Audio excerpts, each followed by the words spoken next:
In 2011, the college established MTSU Arts to provide a singular brand to showcase the creative activity of our talented students and faculty. Literally hundreds of performances, exhibitions, and concerts are held annually through our art, dance, music, and theater programs. Our students' artistic expressions demonstrate the transformative power of education and the arts. Just as our students enrich their lives by showcasing their skills, we invite you to enrich yours by becoming an MTSU Arts patron. The MTSU Arts Patron Society was created to enhance opportunities for our students in the fine and performing arts. When you become a member of the MTSU Arts Patron Society, you ensure the vibrancy of the fine and performing arts at MTSU and support the university's role as a cultural catalyst in Middle Tennessee and the world. To join the Patron Society, visit mtsu.edu/mtsuarts.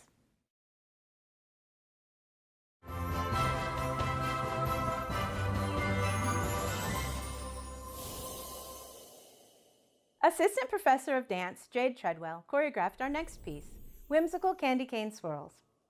This classical ballet variation features students from the MTSU dance program.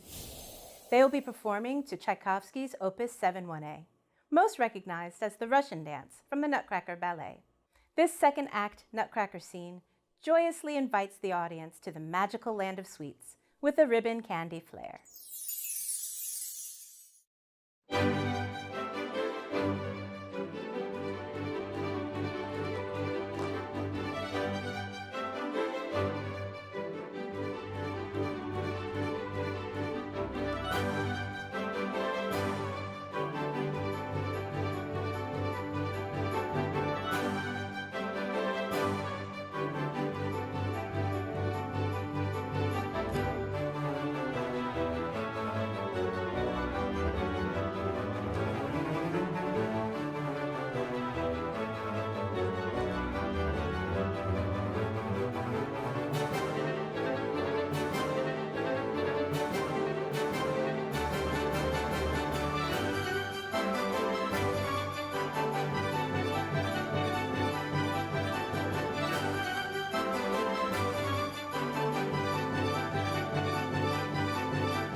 Up next, Associate Professor of Theater Christy Schamberger and some musical theater students are busily decorating for the holidays with a performance of We Need a Little Christmas.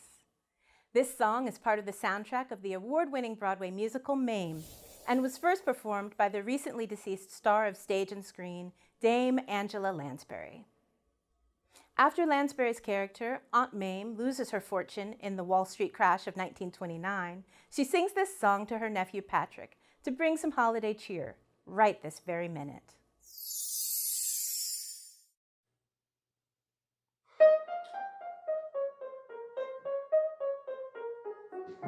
All out the holly, put up the tree before my spirit falls again. Fill up the stockings, we may be rushing things, but deck the halls again now.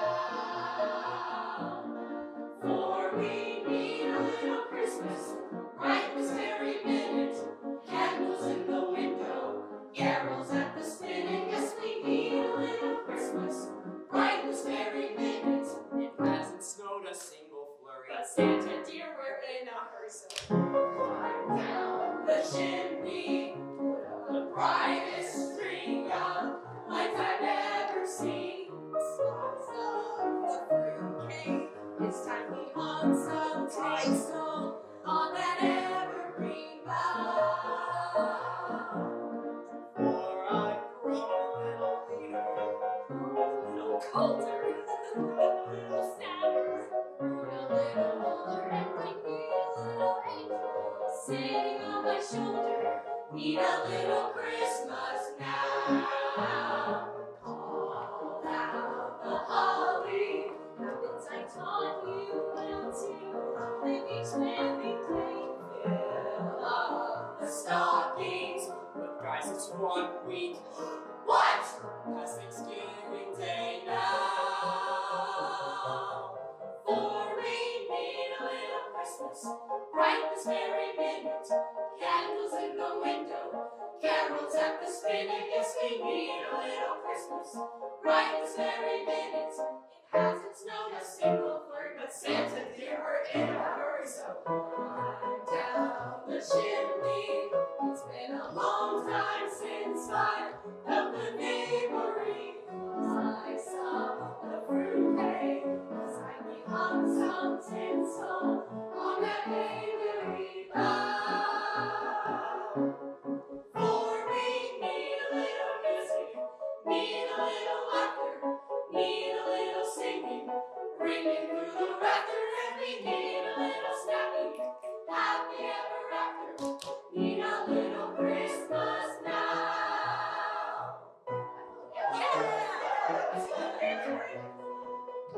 There we go. That's fun.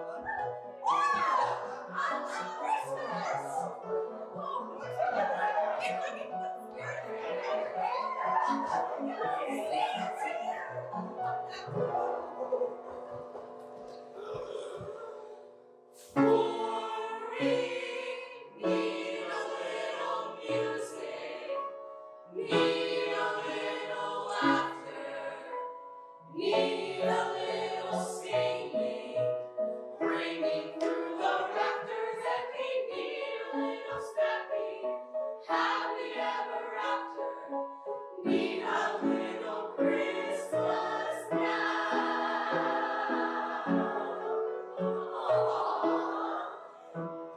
Merry Christmas!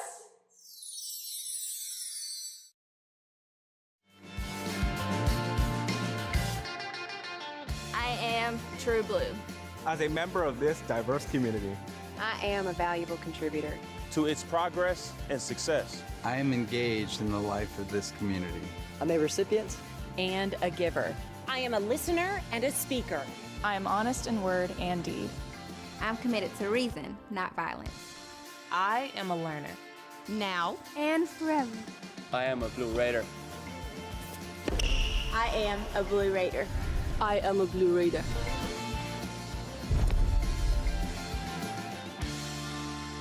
True Blue.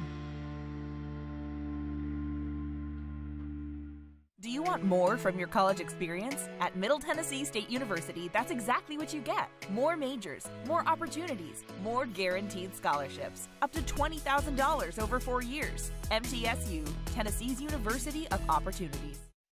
Welcome back to this special edition of Out of the Blue, Joys of the Season, featuring our College of Liberal Arts. I'm Andrew Ottman. And I'm Leah Lyons.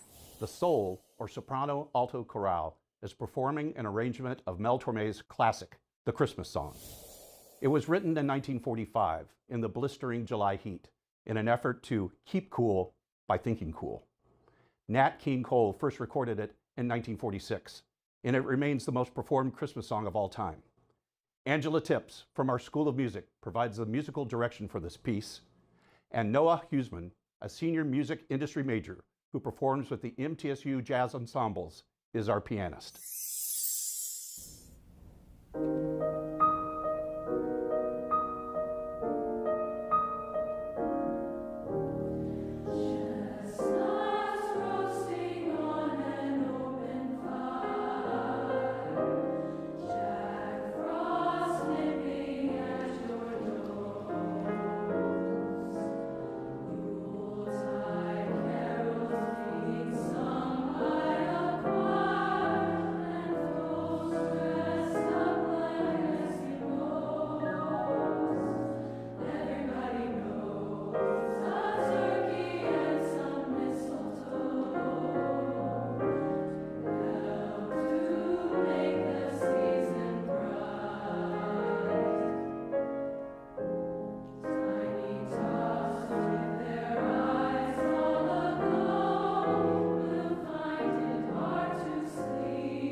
close out this special edition of Out of the Blue, we're going to head back to Hinton Hall to hear the Steel Pan Ensemble perform an annual tradition of this show, Sleigh Ride.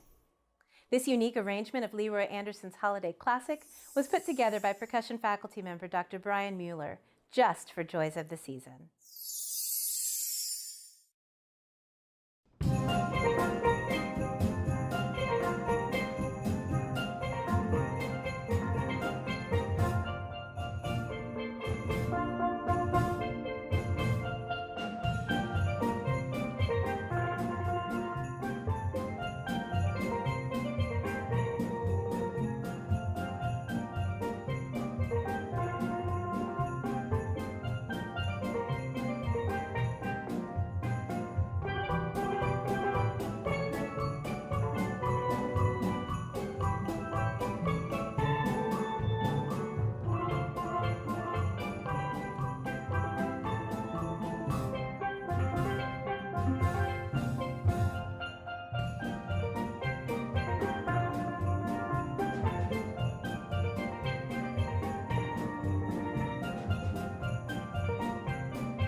Steel Pan Ensemble, Professor Brian Mueller, thank you so very much for this wonderful performance.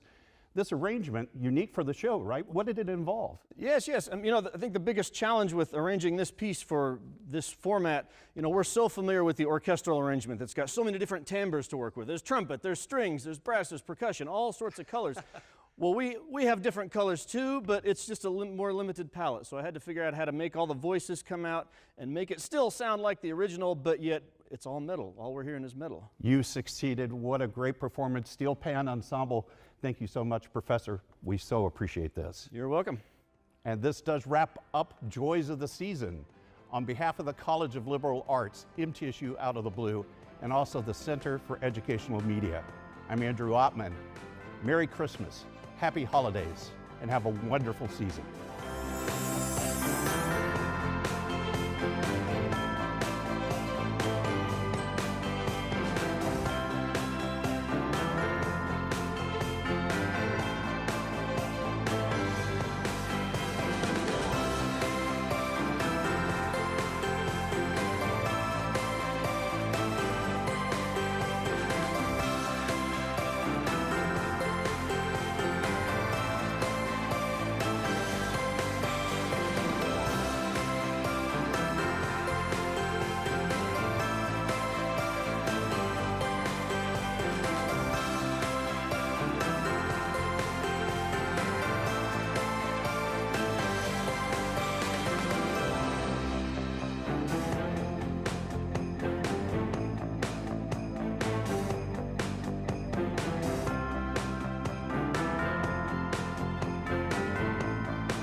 Hi, I'm Julie Scardina here at SeaWorld San Diego. Are you ready to get up close and personal glimpses into incredible rescue attempts? A behind-the-scenes look at phenomenal rehabilitation efforts and witness spectacular animal releases? Well, you've come to the right place because SeaWorld and Busch Gardens have been leading the way in animal rescue for a very long time.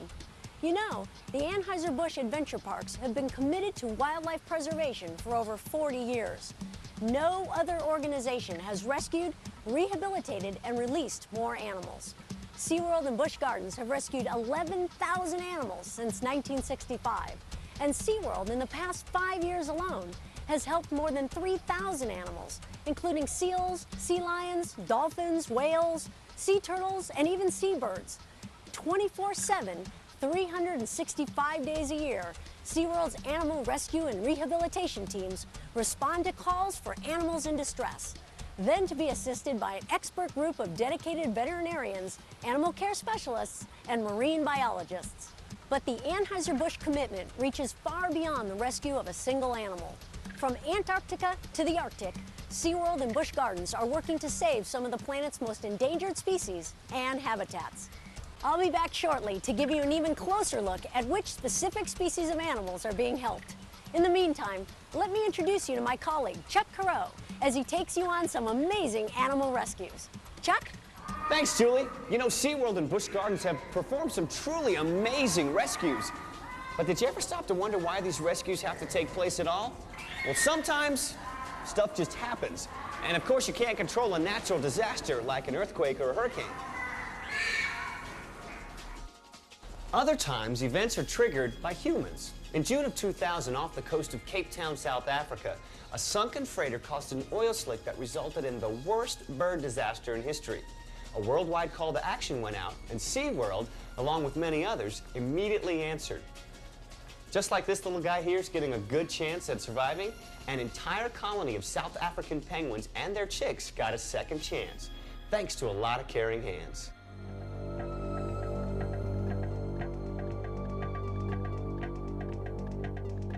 It comes as a surprise to many people to hear that South Africa is home to penguins. These seabirds are a permanent fixture along the southern coast. However, June 23, 2000 marked a fateful day for the penguins when the bulk carrier ship, the Treasure, sank off the coast of Cape Town. About 400 tons of oil spilled from the ship and began washing onto Robben Island, home to nearly 20,000 African penguins. Soon after, shifting weather patterns pushed oil towards Dasson Island, where 56,000 African penguin adults and chicks live. With worldwide numbers totaling only 150,000 birds, this spill threatened almost half of the entire African penguin population. Jay Holcomb, Director of International Bird Rescue and Research Center and on-site manager of the International Fund for Animal Welfare, intimately knows what it takes to pull off a rescue attempt of this magnitude. He discusses what zoological parks and staff bring to a rescue such as this. To manage this many birds takes a lot of supervision. The volunteers are wonderful. They come in hordes. We have 700, 800, 900 a day to come in, but they all have to be supervised. So what we've done is brought in people from zoos, aquariums, wildlife rehabilitation facilities from around the world that we put under our management system that we've created, and they help us manage the volunteers. These guys just... With a rescue that totaled over 23,000 oiled birds, people from around the world pulled together to save the penguins. The South African military and thousands of volunteers with varied backgrounds, education, and experience offered whatever time and service could be utilized. With numbers totaling over 40,000 volunteers, the Red Cross set up its own rescue center within a rescue center just to tend to the humans. Once the penguins arrived at the Sand Cobb Salt River facility, people were propelled into action. Dry pools were set up to keep the frightened penguins contained. As quickly as possible, the penguins were fed and hydrated. SeaWorld aviculturist Alex Ware headed up this part of the rescue process. Right now we're doing a mixture of force feeding, offered hand feeding for the ones that are starting to get an idea of how to do it, and my team is currently going through and tube feeding some electrolytes to keep the birds going because dehydration is becoming a big issue. Some of these people are whatever it takes, you know. I mean, they're shoveling dirt, they're scrubbing buckets, everyone wants to help out in any way possible, and after a few days, you try to find something that's a little less physical, because these little penguins, they're extremely strong animals, and even skilled handlers like myself, I'm sporting wounds and scratches and beauty marks, and I'm a careful penguin handler, and it's happening to me, but they keep coming back, and it's amazing. As quickly as possible after the penguins arrived, they were sent for a washing. Unfortunately, this is a very slow and tedious process, requiring a minimum of 2 people for each bird and almost an hour of time. Then, the birds were rinsed and dried, but not yet ready to be returned to the wild for 2 primary reasons. It takes 4 or 5 days for the penguins to regain their natural oils after washing, and the spill was still a danger zone. So, the Sand Cob facility became a holding facility as well, and the penguins required special care. They needed crushed shell to keep their feet clean, food, and of course, water. What a difference in energy once these birds could swim.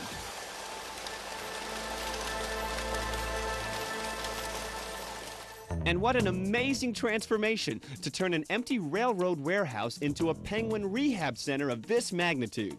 When the spill first happened, they must have known that this was going to entitle so many penguins, and they knew what kind of space requirements they were going to have, because I walked in, I was like, why do they have that huge factory for these birds? And now we're just filling it up every day. We're needing another room, and to be able to keep it all central right here in one area rather than satellite rehab stations, everyone doing their own thing. It's a good thing for the animals, and it makes it very easy to coordinate the volunteers.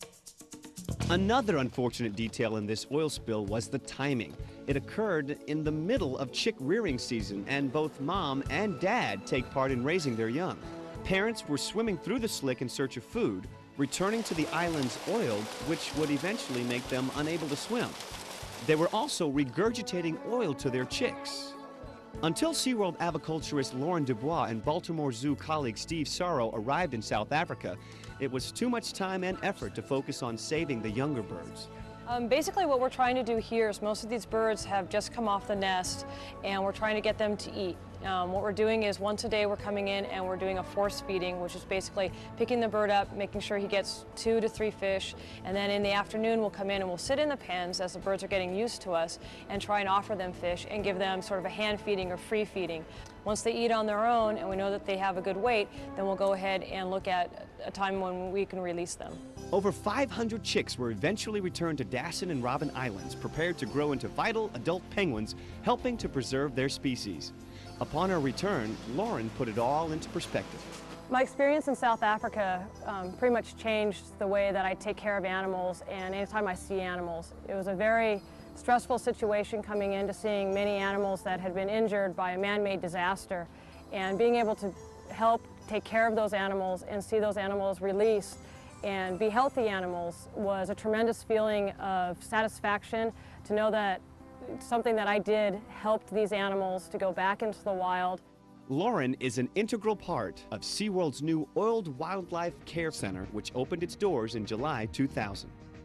The Oiled Wildlife Care Center is set up to do everything for an animal during an oil spill, and that includes the intake procedures, evaluating the animal, washing the animal, whether it's a mammal or a bird, and also care for the animals and support before the animal would be able to be released.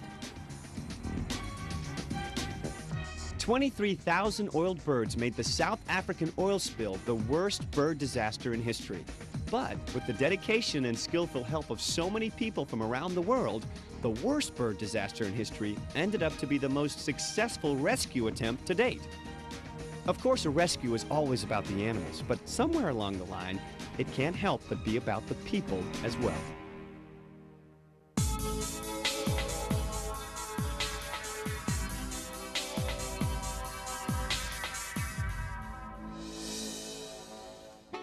California sea lions like these are abundant off the U.S. West Coast.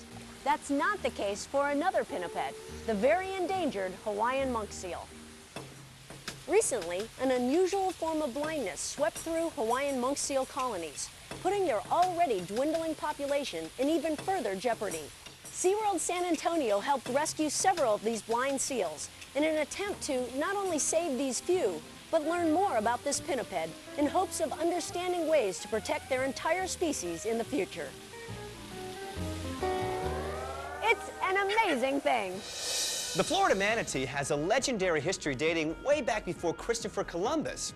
Now, often the source of mistaken identity, this gentle giant has been called everything from a monster to a goddess. Well, whatever label you choose, there's one manatee that can be called just plain lucky. Now, don't mistake him for a reindeer or for a meteor. This is the story of Comet, the Florida manatee that ventured back to Florida by way of Ohio. Ohio. Slow and gentle, manatees capture the hearts of all that see them. However, seeing them can be somewhat difficult as they come to the surface to breathe. And it's their slowness that may actually increase their chances of being injured by boat collisions, one of several factors that threaten this endangered species today. Manatees and their relatives are found in oceans, bays, and rivers all over the world, although we're looking specifically at the West Indian manatee, which is found throughout the Caribbean and Florida. Manatees are mammals that are completely vegetarian, eating primarily seagrass. But don't let that fool you. They can weigh up to 3,000 pounds. Unless they are mother and calf, manatees typically live a solitary life, although in winter they may migrate with groups in search of warmer waters. The story of Comet starts in January of 1998 in Fernandina Beach, Florida, where he was found with his mother who had been hit by a boat. SeaWorld's animal rescue team responded to the distress call to find a very injured mother and her year-and-a-half-old calf who was still nursing. The mother, named Mercury, sustained many large wounds on her right side, and SeaWorld vets discovered that she had several broken ribs that were causing a severe infection.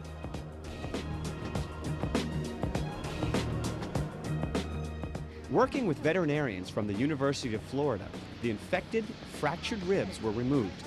Although Mercury began to eat following surgery, her wounds were too severe and she succumbed to them shortly after.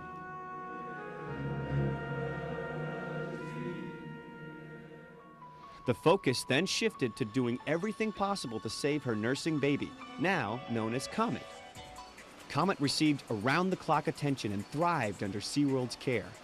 Fortunately, he was old enough to begin eating on his own, and when he became strong enough, was introduced to other manatees in the rehabilitation area.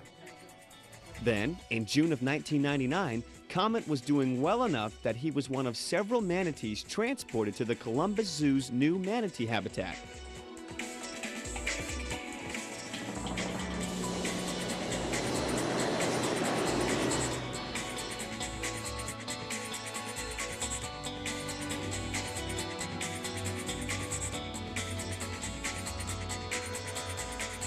How about that? Manatees in Ohio. Doug Wormeltz, Assistant Director of Living Collections at the Columbus Zoo, explains why this is important. It's important for people in Columbus and Central Ohio in the Midwest to know about manatees. We use Florida as a vacation spot, and our lifestyles directly impact the survival of these animals, and we need to learn to be responsible, make a choice, and learn how to live with wildlife. After more than a year of helping to educate guests in Ohio, it was time for Comet to come home. In a collaborative effort between SeaWorld, the Columbus Zoo, and government agencies, a transport and release strategy was designed and executed.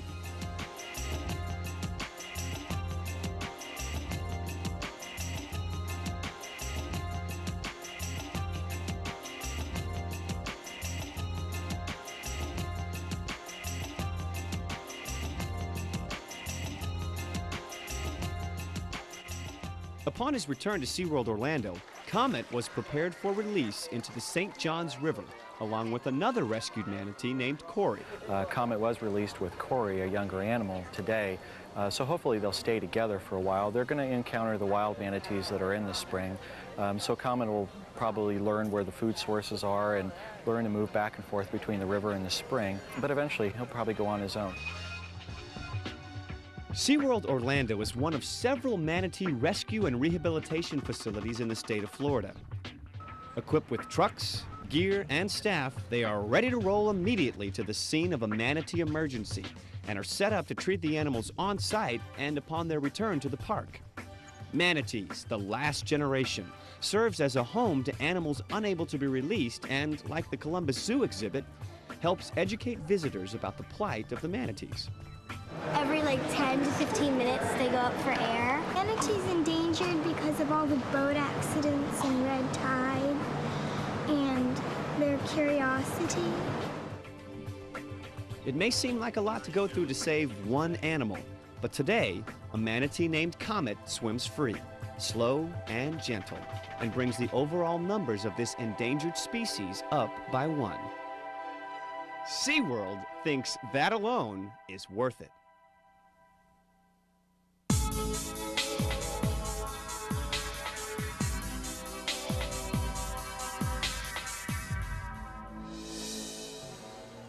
There's almost no problem that can't be solved with good old-fashioned ingenuity. Just ask SeaWorld of Florida. When an injured manatee needed help floating, a specially designed wetsuit came to the rescue. And when a baby manatee needed to nurse, but the mother was unable, SeaWorld developed a manatee milk formula to nourish the calf. It's an amazing thing. Attaboy. You know, some healthy marine mammals like sea lions, seals, and walruses naturally haul out onto land at times. Now, they might do this to mate, bear their young, or simply to rest. But, you know, sometimes animals haul out because they're ill or injured. In this case, an animal is considered stranded. That means it's helpless and unable to survive under the present conditions. Animals become stranded, well, for many reasons, ranging from disease, toxins, injuries, parasites, entanglement, oil spills, and believe it or not, weather events such as El Nino. Although the cause of El Nino remains a mystery, it's an ocean event that has far-reaching effects. It might increase rainfall across the southern U.S. while causing horrible flooding in Peru and severe drought in the West Pacific, which might cause devastating brush fires in Australia. Meaning the little boy, or Christ child in Spanish, El Nino got its name since it often arrives around Christmas. During an El Nino, there's a change in normal trade wind strength in the central and western Pacific, which impacts surface water temperatures off the coast of South America. As water temperatures rise, the warmer waters aren't as nutrient-rich as the normal colder waters, and this starts an adverse reaction that moves all the way up the food chain. A lack of nutrients causes some vital plants and animals to die, while others can't survive and thrive in warmer waters, forcing animals that depend on them for their own survival to starve. It might also force animals, fish, and birds to migrate to other areas in an attempt to survive. This often results in animals stranding or ending up in areas not common to their species. And this results in an increase in rescues during an El Nino. SeaWorld San Diego's Assistant Curator of Animals, Keith Yip, explains. During the El Nino event, we rescued over 350 animals. So far this year, for instance, we've only rescued 35 animals. I'd say the average is about 75 to 80 animals every year, and sometimes around 100, but 350 is an excessive number of animals. What if you find an animal that appears stranded or abandoned?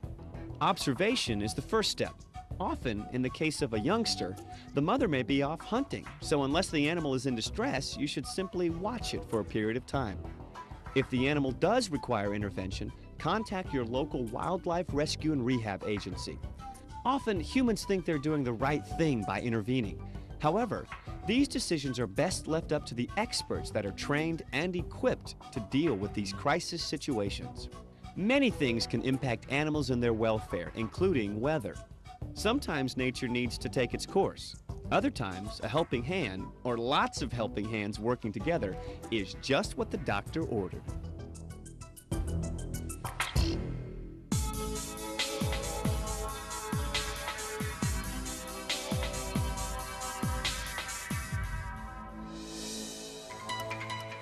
SeaWorld California is the first and only zoological park in the world to successfully breed emperor penguins outside of Antarctica. Researchers at Hub SeaWorld Research Institute in California work best in noisy conditions. They studied penguin vocalizations in both Antarctica and at SeaWorld to determine, of all things, gender. Prior to the studies, only the penguins knew who the boys and girls were. Now, we do too.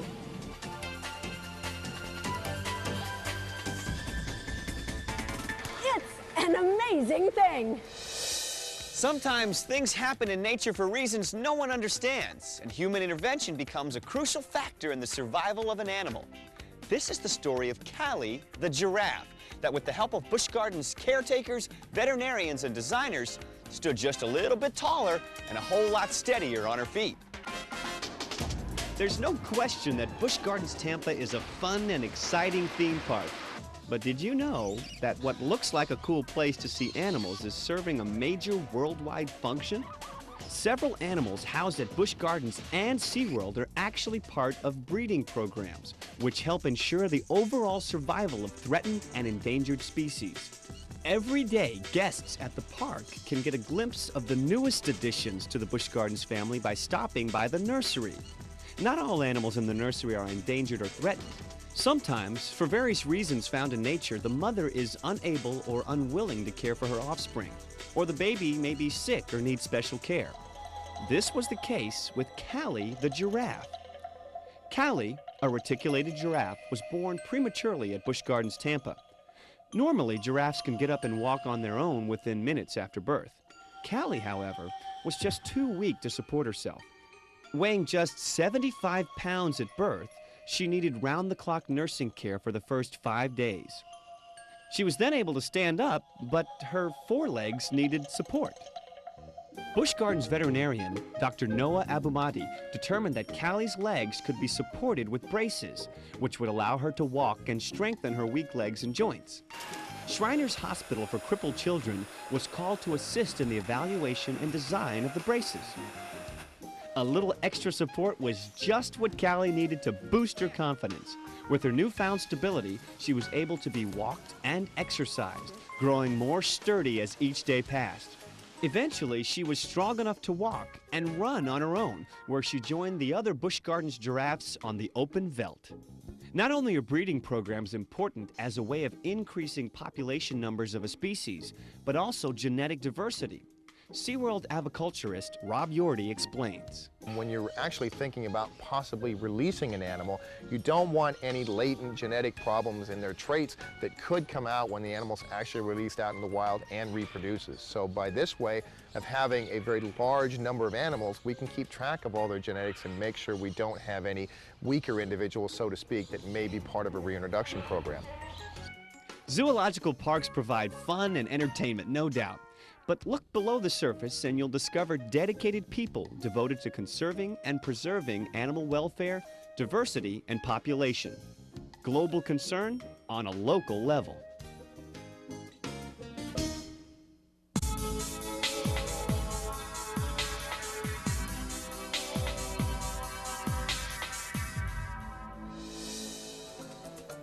Like Magellanic penguins, the Lear's macaw is also from South America. One difference is the Lear's macaw is in extreme peril as more and more of its habitat is being harmed. Busch Gardens supports efforts to protect this beautiful bird and its food source and has sent researchers to study its behavioral patterns and monitor nest sites in order to gain insight into how the Lear's macaw can survive. In addition, Busch Gardens is the only zoological park in the world to have successfully bred the Lear's macaw. It's an amazing thing. Rescuing a marine mammal like a seal or a sea lion is hard work. But can you imagine what it's like rescuing an animal the size of a gray whale? Well, size is only one thing that makes this next story the most amazing animal rescue of all. It was a fateful day in January 1997 when an abandoned gray whale beached herself near Marina del Rey, California. The whale was only a few days old when she was rescued and brought to SeaWorld San Diego. Only 14 feet long and 1,500 pounds, the little whale was found to be dehydrated and almost comatose. She was so weak that animal care team members had to hold her upright in the water and swim her around the medical pool. The outlook was not good. Dr. Jim McBain gave the grim findings. Well, the animal is in pretty weak condition. It's dehydrated. It's very short on energy resources, energy supplies. It's very thin. The prognosis for full recovery is no better than poor at this point.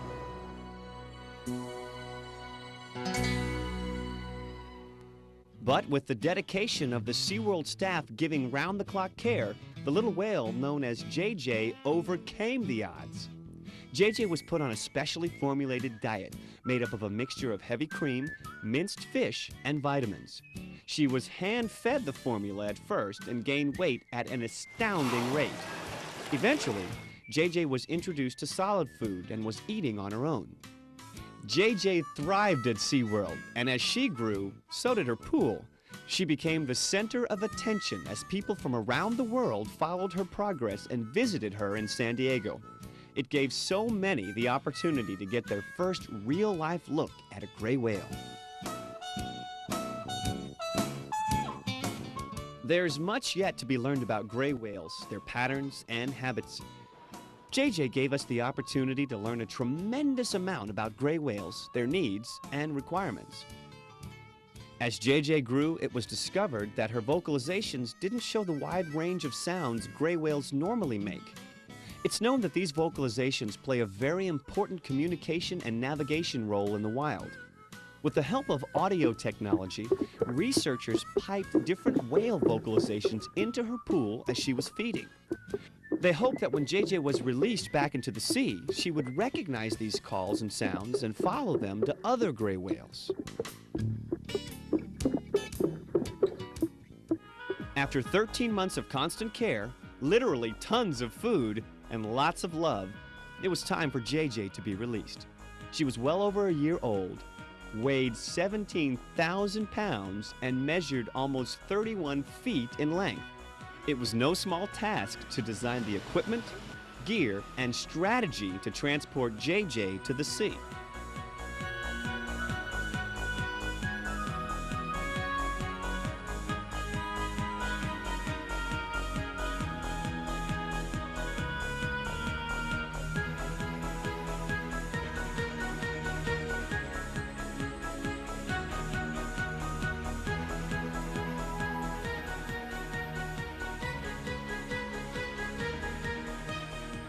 On March 31st, 1998, in a bittersweet mixture of laughter and tears, JJ was released.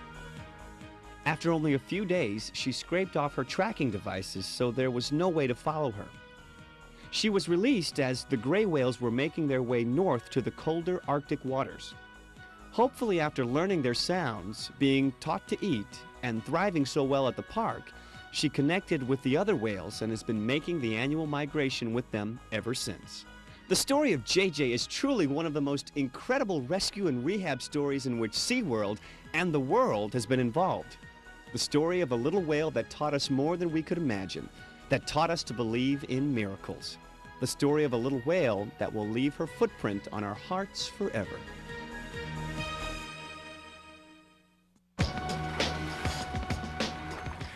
We've seen that things can happen at the hands of humans that may affect wildlife, like boating accidents with manatees and oil spills. We also know that some things are beyond our control, like weather events such as El Nino. And we understand that sometimes, well, nature just has a mind of her own, as seen with the stranding of animals like sea lions or whales. But even though we may not always be a part of the problem, we can be a part of the solution. On behalf of Anheuser-Busch Adventure Parks, this is Chuck Carreau thanking you for joining me in some of the world's most amazing animal rescues. I hope you enjoyed your journey. And rest assured, as long as there are animals that need help, SeaWorld and Busch Gardens are committed to playing their part in rescue, rehabilitation, and release.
Good evening. Welcome to the Parks and Recreation Advisory Committee meeting for November 21st, 2022. We do have a quorum, and I call this meeting to order. The first business is I need a motion and a second to approve the minutes from the last meeting. I make a motion to approve the minutes from the last meeting. I second. I have a motion from Ms. Haas and a second from Ms. Davison. All in favor, say aye. Aye. Oppose? All right, we'll jump right into the meeting, and the big thing coming up is the Parade of Lights. Who is talking about this? That's Kathy. All right, so Parade of Lights is a week from this Saturday, December 3rd. The Winter Festival will be from 3 to 8, and the parade will start at 5 o'clock at City Hall and funnel into Veterans Park. And we'll have the tree lighting ceremony immediately after the parade. What time's the parade again? The parade starts at 5 here at City Hall. What exactly, Kathy, somebody asked me the other day and I tried to explain it. What exactly is going on from 3 to 5? From 3 to 5? Well, the Winter Festival's 3 to 8. Well, I mean, So- between 3 o'clock and the time of the parade. Well, okay, if you're in the parade, then the parade lineup's gonna start around 3:30. So if you're in the parade itself, you'll have to come here at City Hall. Next week, you'll be given a spot number and then the setup times. And then once, I believe 4 o'clock is gonna be the judging. The winners will get a trophy. The first, second, and third place will get a trophy and a banner for the parade entries.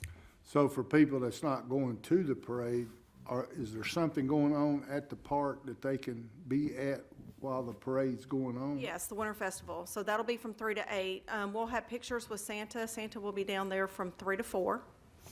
And then Santa will be in the parade, and then we'll have opportunities again around 6:30 after the parade ends, from 6:30 to 8. But we'll have the snow rink open. We've got craft vendors. We've got some snack vendors. We have carriage rides. We've got 2 carriage rides that are going to come and go along the walking trail up behind Pavilion B. And the tree lighting ceremony and fireworks. And do we have coffee and hot chocolate? We have hot chocolate. Huh? We have hot chocolate. I've got a few people that signed up for hot chocolate.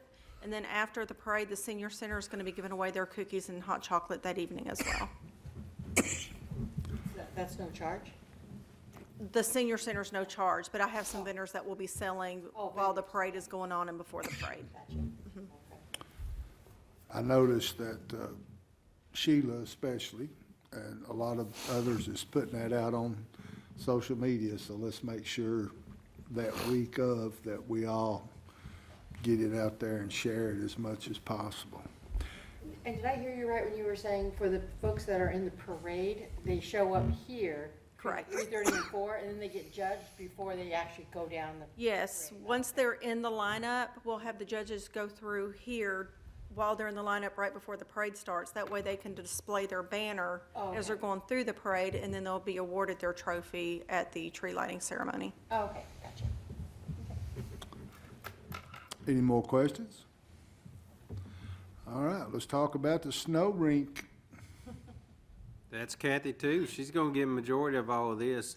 All right, so the snow rink is already in place on the tennis courts. I don't know if y'all have driven by and seen it. It's already put together. We did extend it or expand it by 50% this year. We're having an employee skate night November 30th, and then it's going to be open to the public from December 1st to the 17th, from between Thursday and Sunday each week. We're going to have the first Sunday, December 4th, between 1 and 2, we'll have a special needs skate. And then it will not be open on December 15th. That's the only day during that time frame from Thursday to Sunday it will not be offered. Can you say those dates again from the... Well, December 1st through the 17th, Thursday through Sunday during that time period, except for the 15th. And tell us about the skates and the little snowmen you got to hold on to. We've got skating aids for the little ones, and we do have several different sizes of skates. Skates are free to the public. You can bring your own skates as long as they're not double-bladed. and we are doing 1 hour increments. So like Thursday's 4 to 8. So you show up, you get to skate from 4 to 5. You show up at 4:30, you'll need to wait till the 5 o'clock skate or elect to skate for 30 minutes. But we rotate every hour on the hour. And it is first come, first serve. It is first come, first serve. We're not doing any pre-registration. They'll just have to complete the waiver when they arrive at the park. And what is the time frame on Friday, Saturday, and Sunday? Okay, so Thursdays and Fridays are 4 p.m. to 8 p.m. Saturday is 12 to 8. Sunday's 1 to 5. And then, like I said, that first Sunday from 1 to 2 is special needs, so it's open to everybody else 2 to 5 that first Sunday. Somebody from Parks and Rec will be there while it's open in case there's any. Yeah, we'll always have somebody from our department there, plus. I'm just trying to think of questions that the public may want to know about it. Yeah, we're kind of excited about that first Sunday, opening it up to families with special needs. So we're going to get with the EIO and see if we can kind of make that its own separate thing to try to put a little more focus on that. I think that was an element we missed last year, so we're going to try to include those families also. I think that's wonderful. It's awesome. So last year it would hold about 30, something like that. What would it hold this year? Yeah, I think it was rated for 45 maybe, or 48, and so we didn't really know what to expect, so we shrunk that number a little bit. But I don't think at any given time, maybe except for the day of the parade, did it get crowded. So with us increasing the size by 50%, I don't think we'll run into any issues this year. We are pushing it out there, though, that, you know, there's no cost to the public to come and skate, but we are encouraging a canned goods or unwrapped toy, unopened, unwrapped toy that we could donate. Is that every day? Every day, yes, ma'am. Just anytime. And I mean, that's not a requirement to participate, but we encourage that. Yeah. You're gonna have them, it's always nice when you got an old person up here, and you're gonna have the heaters out there. Yes, sir. Well, I remember last year was so cold, I was freezing. My granddaughter loved it. Mine did too. She didn't even know how to skate, and she was right out there. She used the little helper, but then she got it, you know, pat, like 15 minutes. That's what Ellie said. This year she won't need the little helper. I will. Anyway, let's move on to the father-daughter dance. And I'm going to turn this one over to Kathy, too, in just a second. In the past several years, we've kind of pushed this as winter formal and took the emphasis off the father-daughter dance. So our numbers really started to decline. First several years we had this, first 4 or 5 years we had it, we pushed this father-daughter dance. We don't, we include everyone, so we don't turn anyone away, son, mother, aunt, uncle, whoever comes, boy, girl, it doesn't matter. So the door's open to everybody. But I think once we started taking that emphasis off father-daughter dance, our numbers steadily declined. We outgrew the multi-purpose building within 2 years and had to use the gym at the school. So this year, our numbers were so low last year, we are moving it back to the multi-purpose building. And if it's okay with this board here, we would kind of like to put the emphasis back on father-daughter dance, make that more prominent, but still call it the winter formal also, so everybody knows on our advertisement, it clearly states that everyone is included.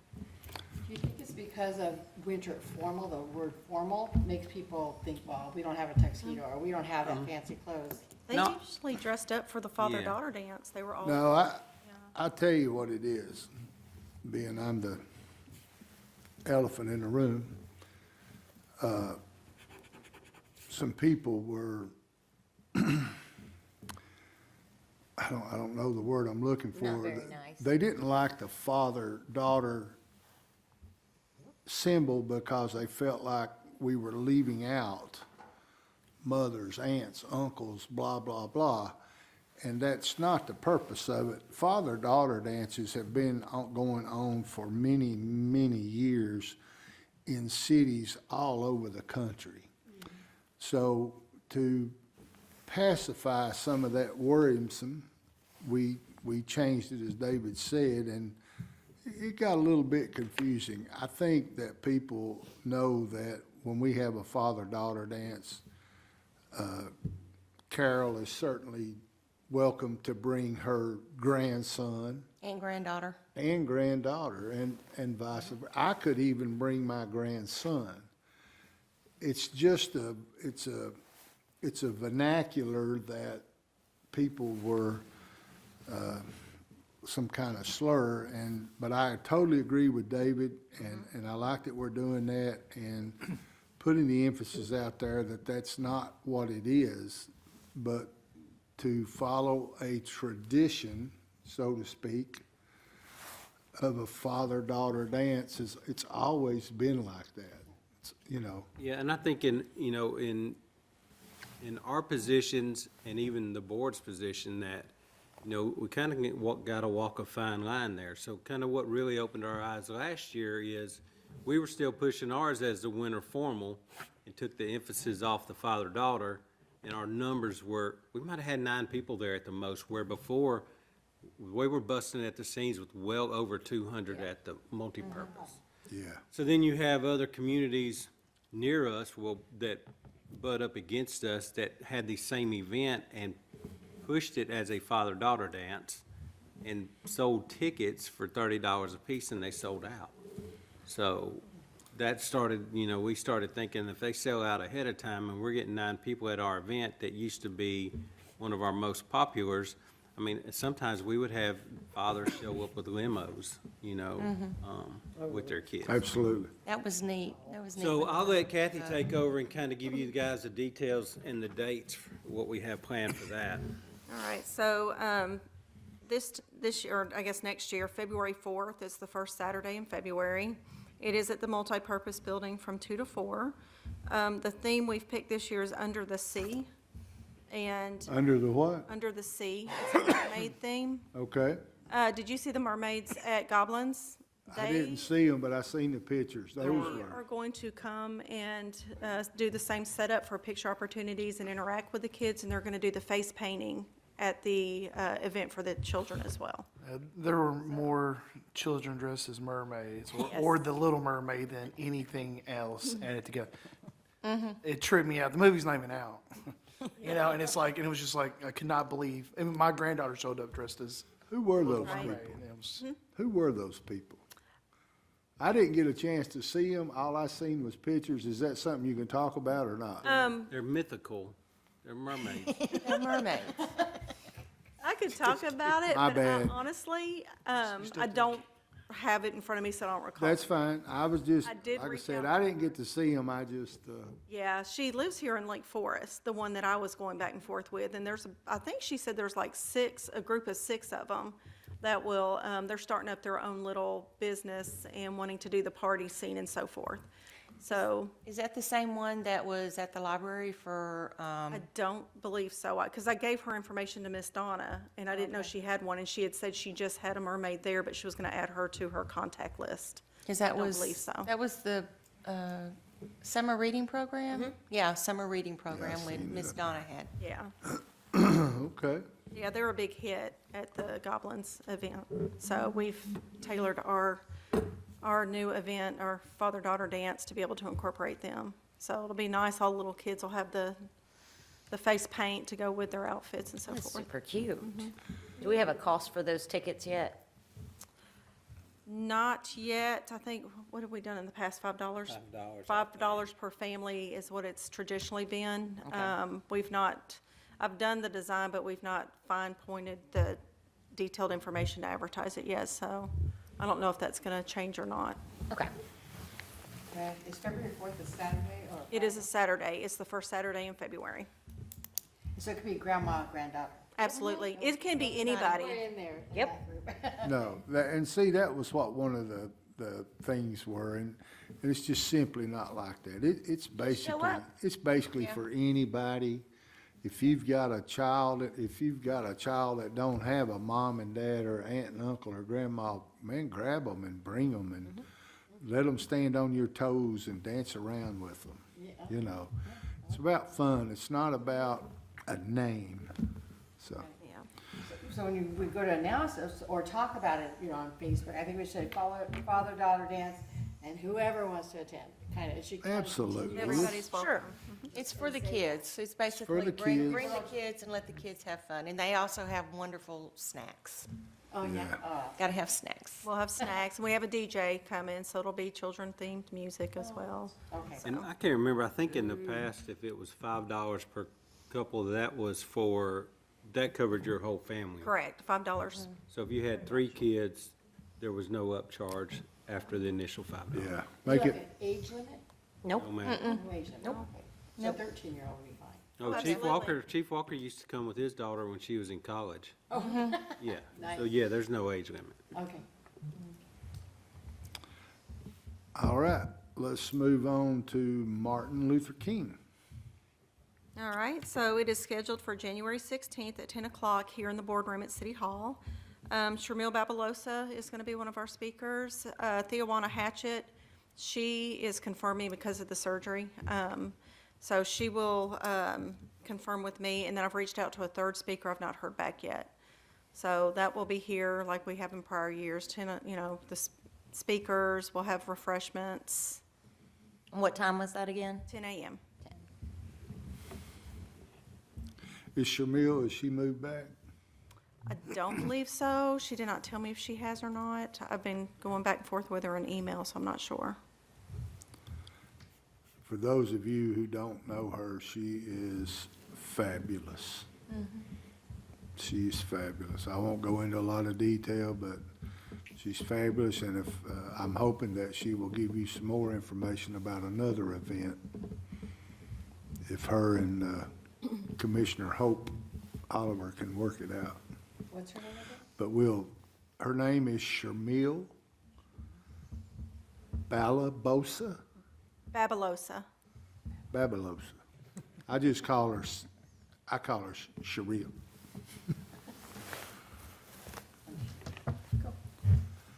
All right, Lord have mercy. We're talking about this already, and it, We're back to that again, wow. Gotta start early. well, and I think me and David talked about this back a couple months ago when we had it, that it seemed like just yesterday we started talking about it, and boom, it was here. So let's talk a little bit about Old Timers Festival. Well, we're gonna throw a couple of things out just to get some feedback from you guys. We were kind of on the fence if we wanted to do it tonight, but we're gonna go ahead and rip the Band-Aid off. What's your thoughts on there's several things we'd like to see do. One is kind of rebrand the name, kind of get away from the Old Timers Festival, because I think LaVergne has outgrown that. For people that, I personally don't have an issue with it, and I grew up in this city. So I was on the front end of it, but I just think we have grown past the Old Timers name, and I think it may deter some people from coming out and wanting to participate. Number 2 is, what y'all's thoughts on moving away from the parade and just focusing on one parade, the Christmas parade, or do we want to keep the Old Timers Day Parade? Wow, that's some tough questions. I guess my first question would be is what name are you thinking about? We don't know. That would be, this board, we would have to come together with some ideas. I don't know, we've kicked around maybe LaVergne Fall Festival or, we don't know. We're not 100% sure that the name is not the branding now is not a deterrent. We could actually create a poll and get the public involved, since they're the ones that come and participate. Yeah. Well, as sitting on the board and you guys being citizens of LaVergne, what are your thoughts on Old Timers Day? Are we proposing something that we shouldn't be, or? No, I think you're onto something there. Yeah, because if you were new here and you're like, old timers, you're gonna think old timey music, you're gonna think antiques, you're gonna think flea market. Well, and you've got the traditional people that, like my parents' generation, not so much mine, but theirs. There's not a whole lot of them around anymore, and when they think of old timers, or they come to that day, they want to take it back to what it was in the late 70s, early 80s, and we just can't do that. So much has changed, we can't get those elements to come, and there's not a whole lot of those elements around. You know, you've got Uncle Dave Making Days that ties up a bunch of stuff in Murfreesboro, and then you've got, you know, Mule Days, and then you've got Pioneer Days, I think, in Chapel Hill.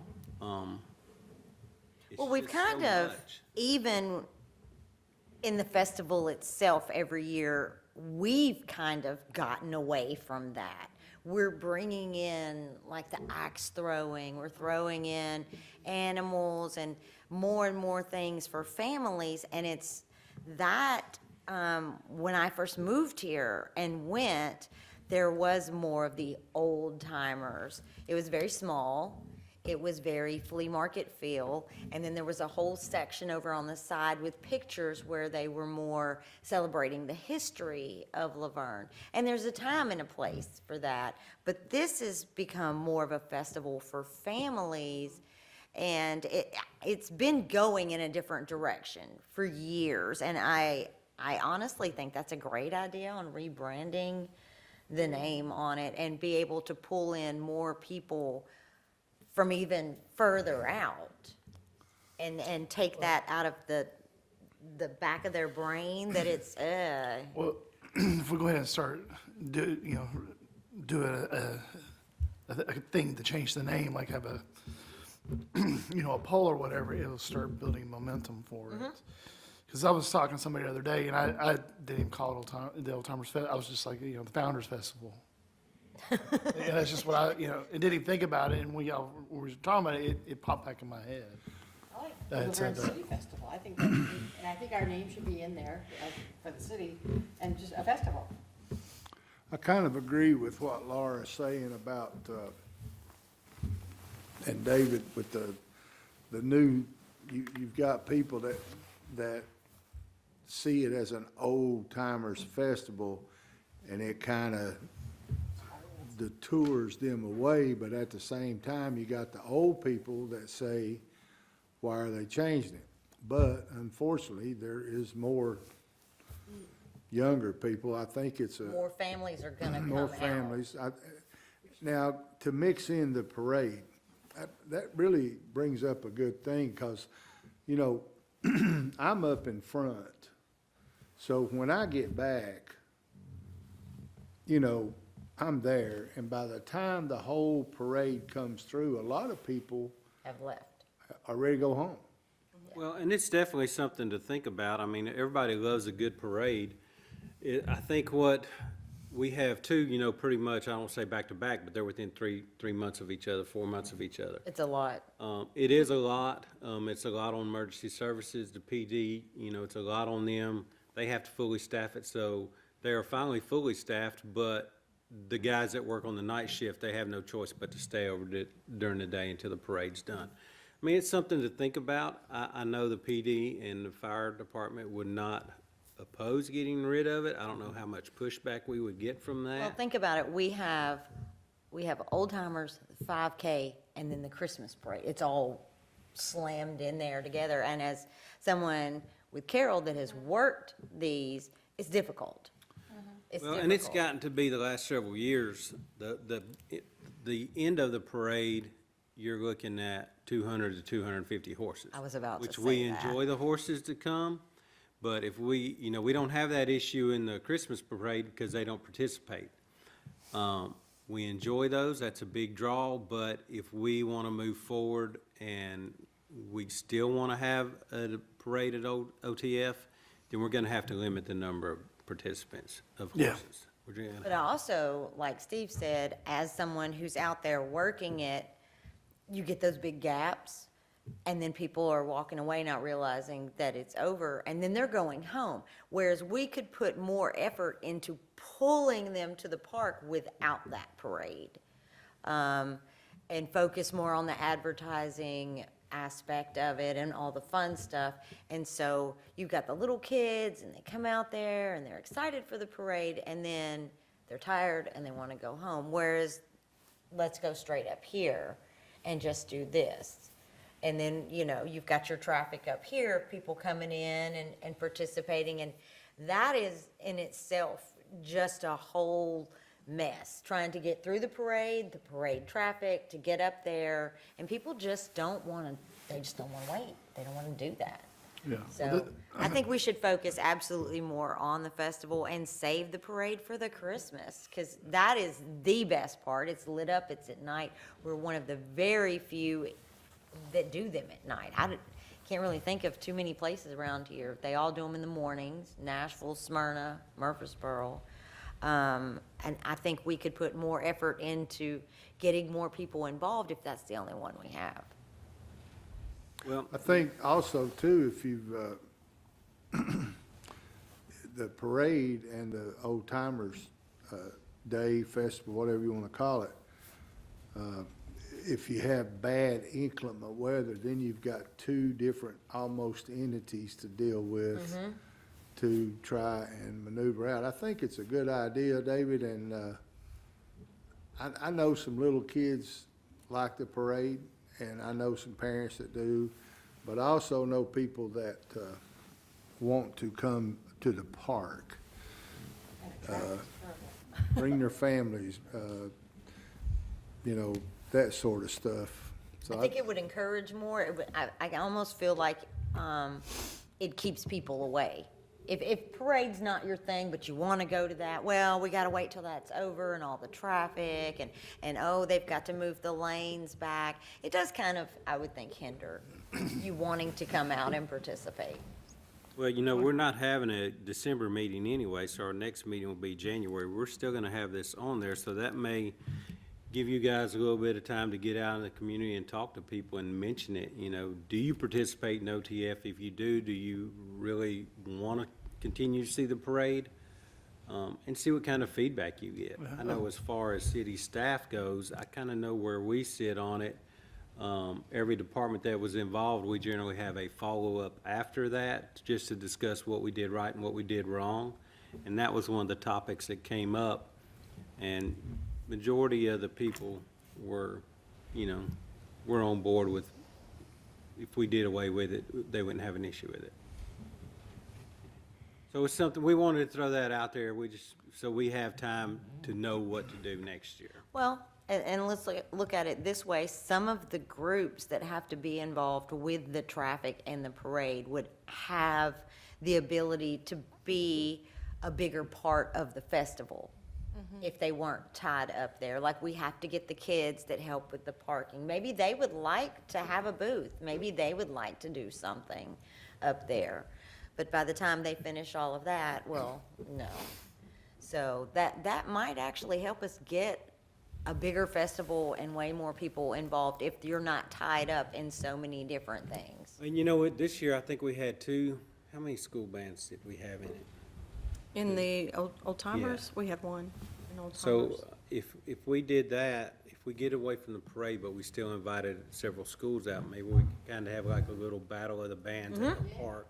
Because time them kids walk a mile and a half, You're right. they're wore out. And they're not going to participate in the festival either, even as far as walking around and looking at everything, because they're exhausted. So let me back up here a little bit, because it's not on here, just, and I may be putting the buggy before the horse here. What are you guys planning for the carnival thing? He told me he was going to get with me before the end of the year. He's wanting to come in May versus at the end of his tour because it was so hot when he came here last time.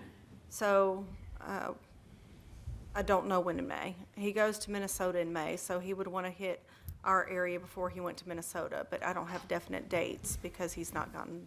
So you don't think getting the carnival like a little bit before Old Timers is a good idea? I mean, I could try.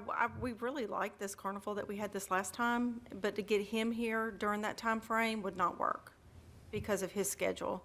And it kind of took away from the festival too. And he has certain states that he goes to. So if he were to come here before he goes to Minnesota, it would have to be in May. Which might be good for an end-of-school bash for the kids.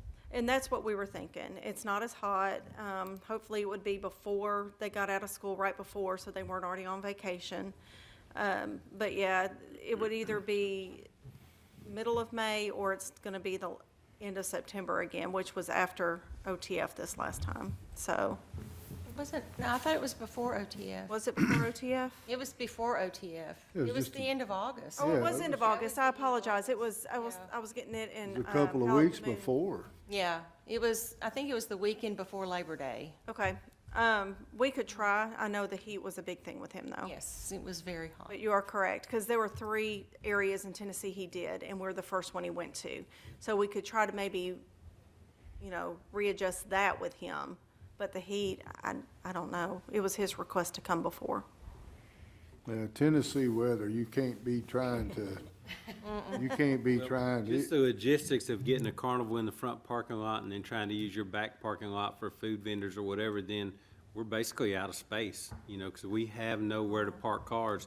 And heaven forbid if we get a rain and that front field gets damp, and even if you do have a carnival, and you can use the back parking lot, and you don't have where to park cars. I totally agree. Yeah, so, we'll check all options. Yeah, I don't want it with our festival at all, because it took away, and because most of those carnivals put those stipulations that you can't have this or this because we have it, and it takes away from some of our local vendors. And some of our vendors did also voice that they would not come if we had the carnival, because the parents spend the money on the carnival and then they're not selling anything. Well, I wasn't. Food vendors, but the craft. I was in no way going down that road. Right. That's not what I was saying. I'm just saying if it kind of, the way it worked out this past year was it kind of coincided with OTF, and it looked like it was a fun couple of weeks of festivities, but if you can't get him, then you can't get him. Getting back to polls, and I put something like this out, was if you want to be in a business to where you make everybody happy, do not get into politics. As the vice mayor and sitting on that board and listening to the do's and don'ts of people, you're going to get blasted on polls. Sometimes as leaders, we have to make decisions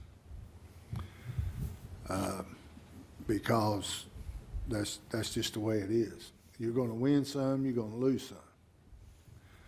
So I think we need to talk a little bit more about it. January, get some of our ideas together, and if you want to talk to people and get polls and stuff, but just know that you talk to this person and that person, and they're like on different spectrums of ideas.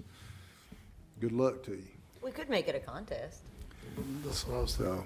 Well, and I don't know really how truthful polls are. If you put out, do you want to see the parade continue?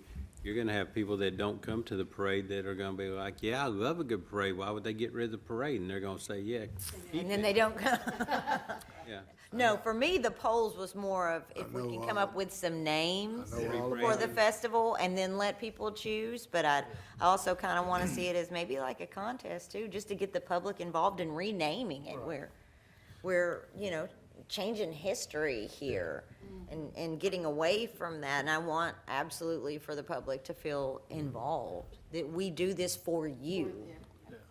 I think the parade should be our decision, like y'all's, us, the cities, just like if it makes sense to do it, great, let's keep doing it. If it doesn't, then we just stop it. Yeah, the manpower and the overtime alone are a lot. It's a lot of money.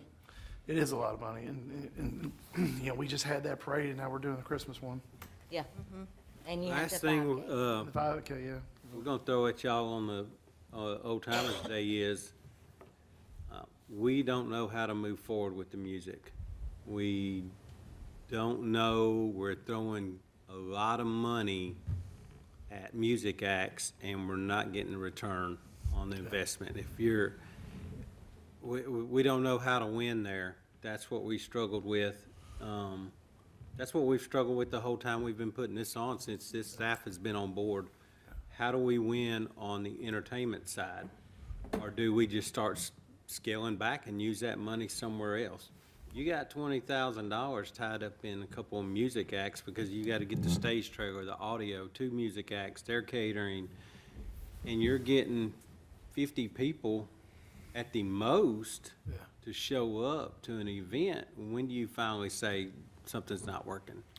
The most people we have had was last year at the Resurrection concert. We probably had 200. I would say this year I had a clicker and I was counting. I don't remember which night I was counting, Friday or Saturday, but I counted at the end of the night, I had 180 on the clicker, and that was generous. If somebody drove by and looked at me, I counted them. Yeah. Well, I was gonna say, I thought after we just did it, we talked about scaling back how many acts we were gonna have. You know, not have an all-day thing, just a shorter time period. Yeah, we don't really know what the answer is. That's kind of why we're bringing it to you guys too. You know, we don't know Well, how so to fix it. on Saturday, if you're out there all day at this festival and with your family and enjoying, it's hard to get people to come back, and they're not gonna stay the whole time. Most people aren't.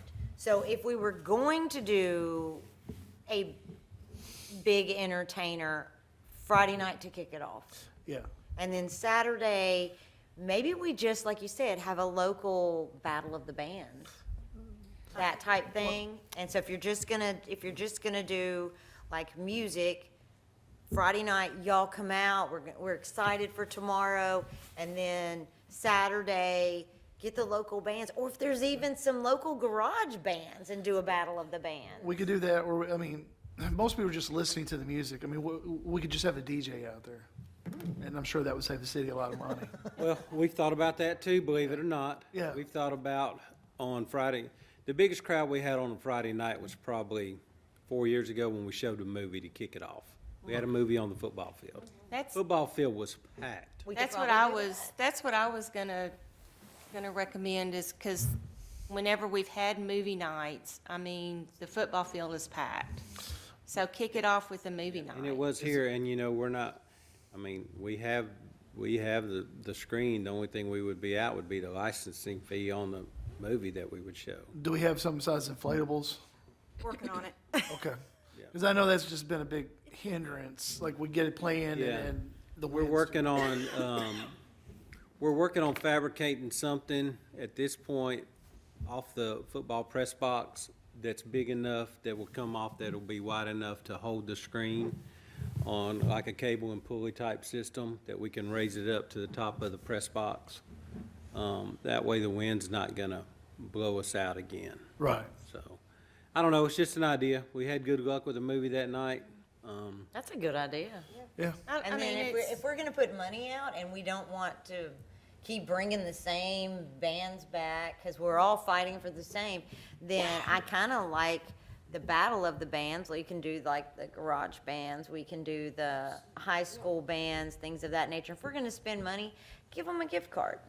Here's a $100 gift card, as opposed to $20,000 on entertainment that nobody's listening to. Right. Give back to the community and let the winner have a $100 gift card. If we're doing a whole name change and a rebrand, we don't need to stick with the same old, like Fleetwood Mac, what are they, 80s, 70s, 80s? We like start doing something a little more newer, younger, Right. rather than just we're all, But we're really involving the public too. yeah, we're doing other things that other kids, Because if they're coming, so are their relatives. Right. But if we open it up to like high school bands, like the marching bands or whatever, and just have them perform, we're not gonna pay them, right? Or gift card, like. Yeah, they What- I don't know how we would do that, if they would just get a trophy maybe for the winner. Well, I was gonna say we could just make a donation to their program, because if you give every kid, some bands are large, and that could be more money than actually hiring a band. But if you made a donation to their band program, that would go a longer way for them, because my oldest son was in band. There was car washes and, all that stuff they have to do to pay for that, and that might be a way to attract more people to it. Well, and you've got to realize the entertainment is half of our budget for Old Timers Day. Right. Well, let's take it back and put it somewhere else. Well, Especially this, during the day, nobody shows up. it's kind of funny you mentioned that because we've kind of talked amongst ourselves and with some of the city staff about pulling that money out of there and reallocating it to maybe a different night where we kind of have like a faith night or a family night. I don't know what kind of pushback we get from the public on that, but it has been huge in Murfreesboro. They've shut the square down several times. And we can do that. I think that would go over huge. Partner with a local church for a cause, Feed the Hunger or something, and get some artists in here. Yeah. We can do it. If it doesn't work, then we just don't do it again. Well, I think if you get, there's a lot of Christian radio artists that are pretty mainstream anymore that live around in this area. So I think if we partner with the church that had that avenue, that's something we could look at, putting some of those funds towards in the future. Yeah. Oh, that sounds great. I think we get more return on our money than spending that kind of money and watching 30 people enjoy music. Right. Sounds like you need to get it back on the agenda, Miss Sheila. Poster. So I guess we could have very long conversations about this. I think it's going to be something that you guys are going to have to talk about, come up with some strategic ideas, and we can talk to people. I wouldn't put anything out there just yet, and just kind of talk about it and come back with a fresh start on the new year and get it going. Our next meeting won't be until next year, January 23rd, 2023. Between now and then, we'll hope we get those 77 inches of snow like they did in New York. Buffalo, New York. Miss Jody, we'll start out with you. You got any concerns, comments? No, I think we have a lot of food for thought here, that's for sure, a lot of things to think about. Absolutely. Yeah, I wasn't even expecting to have this much to think about, like new names, new bands, new ideas, new. Hey, this bunch over here keeps us busy. Yeah, it's good, I like that. Yeah, I wasn't sure what to expect today. This is good. Mr. Chuck? I think I'm good. All right. Commissioner Davidson? Well, I'm excited. I am ready for the skating rink, and I'm ready for the Christmas parade, and I look forward to seeing all of y'all there. Vice Chair Hawks? I'm excited with what's coming down the road with the holiday, and happy Thanksgiving. Everybody be safe on your travels. And I don't know if Vice Mayor Noe is going to mention or not, but this is my last meeting. Oh, I'm definitely going to mention. Oh, okay. Well, I don't want to steal his thunder, so anyway, I will continue to attend meetings or view the meetings on the YouTube. I will continue to be here. I'm kind of like one of those bad pennies. You can't get rid of me, or a rotten apple. You can't get rid of me because I will be there. So everybody be safe. Happy Thanksgiving. And we'll see y'all in December. If y'all get a chance, go by the skate park and check out the new LED lights. I went by there today, and the LED lights are going up. Of course, they're going up all over the city, so that's going to be great. But as Ms. Haas said, congratulations. Thank you. And this is your last meeting. Yes, it is. The next meeting you'll be sitting up here with the mayor, the rest of the aldermen. December 1st. And we wish you the best of luck in your venues, and thank you so much for being a part of this board. And I know you well enough to know that you're going to be at the events. We're not going to be able to get rid of you. Nope. I wish we had more like you in this city, but we've enjoyed you on this board. But unfortunately, you can't be here with me. I know. I tried. So you're more than welcome to come to the meetings. They're open to the public. I will. And as you said, watch them on YouTube. And She's going to leave some big shoes to fill. Whoever gets that seat's going to have to step it on up. Like is there a vote out or Nope. anything for people to, somebody to? Well, they can apply online. Yeah. The applications. Time of the year? It doesn't have to be a certain time? No, they have to apply, again, contact Bruce, again, application, you fill it out, and then Her seat, brought up. her seat is now, I guess, After this Not meeting, a- it becomes vacant. Yeah. comes vacant. So anyway, all right, guys, we'll be seeing y'all around for the holidays, the parade, all that good stuff. David, Kathy, Sheila, great job as always, and we will see you guys next year in this setting. I call this meeting adjourned.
Are you interested in learning how to hunt?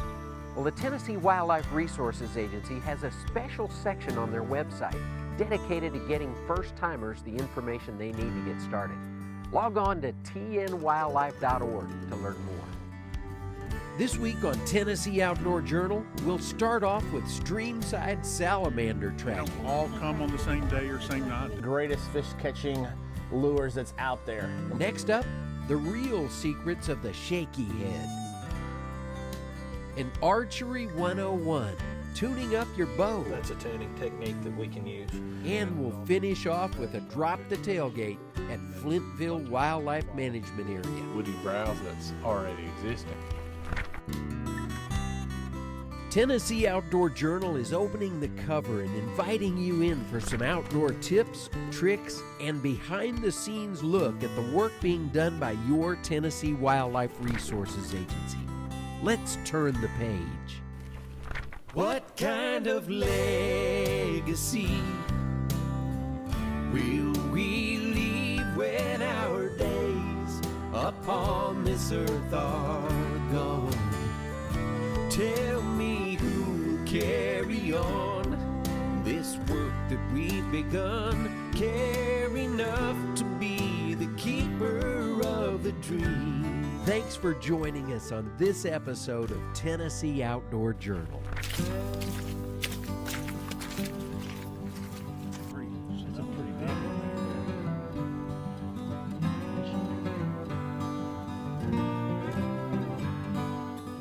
So the streamside salamander is endangered in Tennessee, so it's state listed as endangered. It's not federally listed at this time, but at the state level, it was listed back in 2018.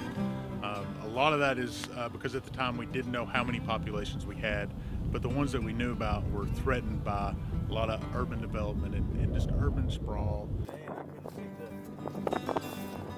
Well, we don't know where every population exists here in Middle Tennessee. It is a species it's limited, its range is limited in Middle Tennessee.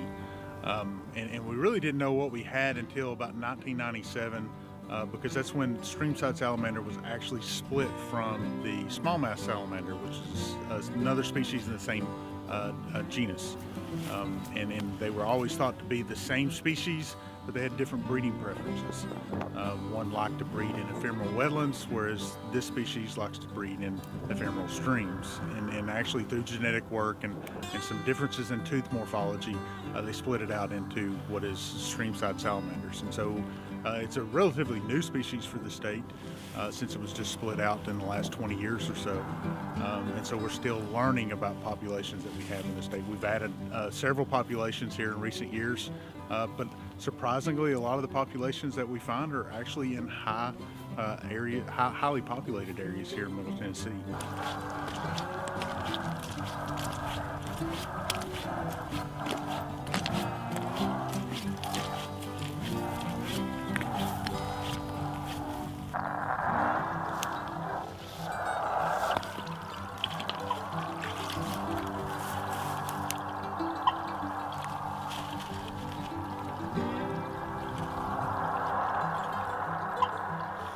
So when the salamanders are closer to the surface, the transmitter has the signal is pushed out further, easier. So the further they go underground, the weaker the signal strength is. So we were standing right there and we didn't pick anything up, but as soon as we crossed the stream, we picked up some sort of signal. I think she's pretty far underground, probably due to the temperature outside, because we're getting a really small range of signal right here. Like almost nothing right here, but then it's pinging out right there. And then try not to step under that on that branch because I think she's under there. But then just past it, there's nothing.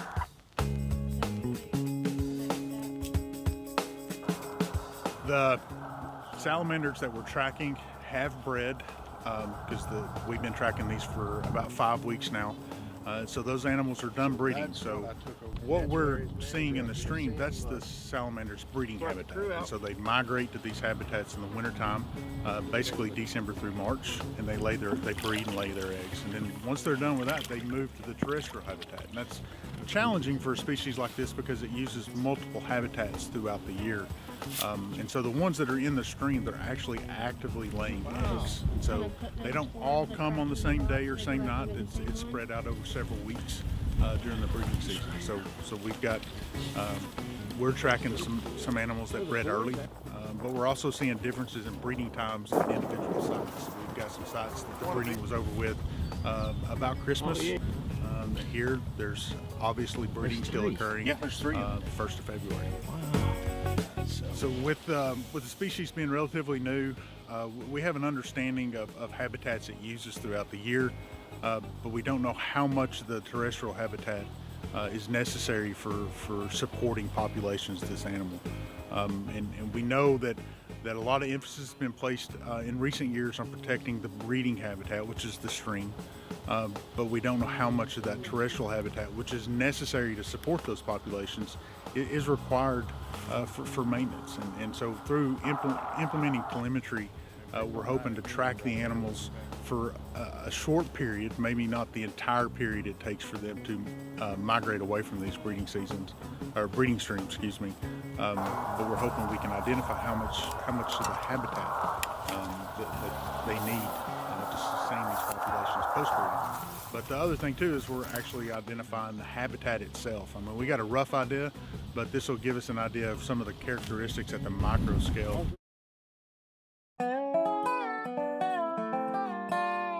I'm Brad Miller, elk program leader for TWRA. Did you know we have elk in Tennessee? We started a reintroduction project almost 20 years ago, and we now have a population of 400 to 450 animals. I'm here at North Cumberland Wildlife Management Area at the Hatfield Knob Viewing Tower, and this is a great place to come see elk and a great place to bring your family. If you can't come out here, we also have a live elk cam available at tnwildlife.org.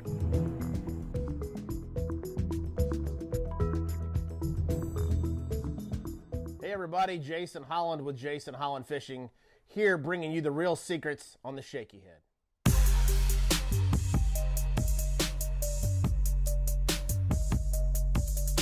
All right, today we're going to talk about the shaky head. The shaky head may be one of the greatest fish catching lures that's out there. No matter if it's hard time to catch them, if it's hot, if it's cold, if the bite's tough, a shaky head seems to always get big. And really all you're doing is you're downsizing everything and going to a more finesse type approach. All right, so now we're going to talk about how you rig this, and we'll use the Zoom trick worm and also the 1/4 ounce football. This is a screw lock. Show you how that works. So a little trick that I like to do is, you see how this head of this worm actually kind of comes down to a point, and we're trying to put that on this screw lock. So it's something that makes it really easy to do is kind of go down about 3 of these little ridges, just bite it off. Now, make sure you don't throw that piece of plastic in the water. Put it in the right place. Then, now as you can see, we kind of got a more flat head that we're going to screw onto the screw lock. So all you do is put it on there, get that point in, and then all you're going to do at that point is exactly like it says. You're just going to screw it on. As you twist it, just kind of let it roll through your hand, twist it on. You want to try to take it as close as you can up to the head and give it a good clean presentation. So a couple things that you can do. A lot of people will hook it on the worm flat part. I like to do it, again, just to give something the fish haven't seen. I'll do it a little bit different. So we'll go here where the hook ends.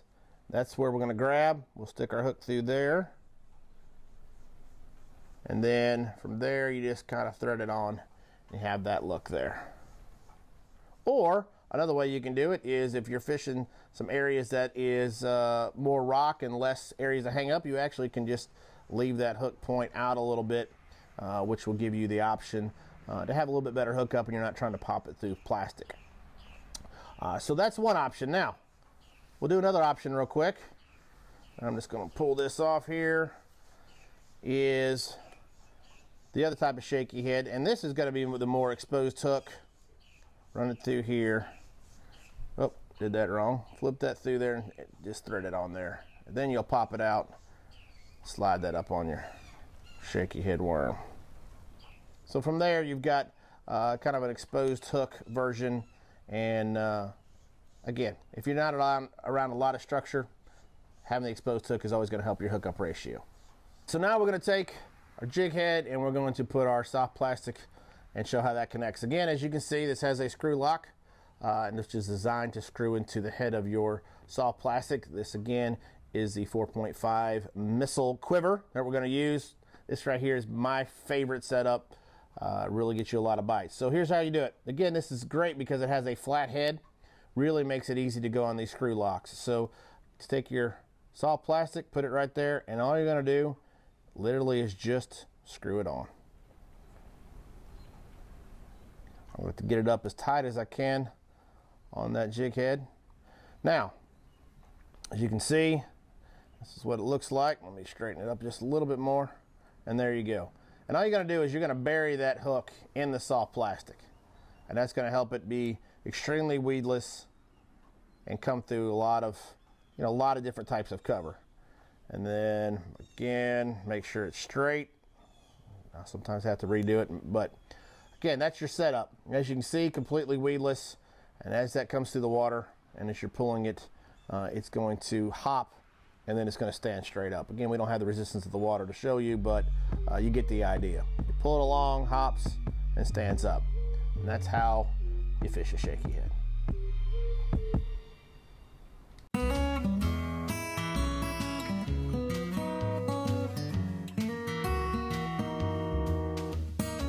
Hey everybody, it's Jason Harmon, Tennessee Wildlife Resources Agency. This is another segment in our Archery 101 series.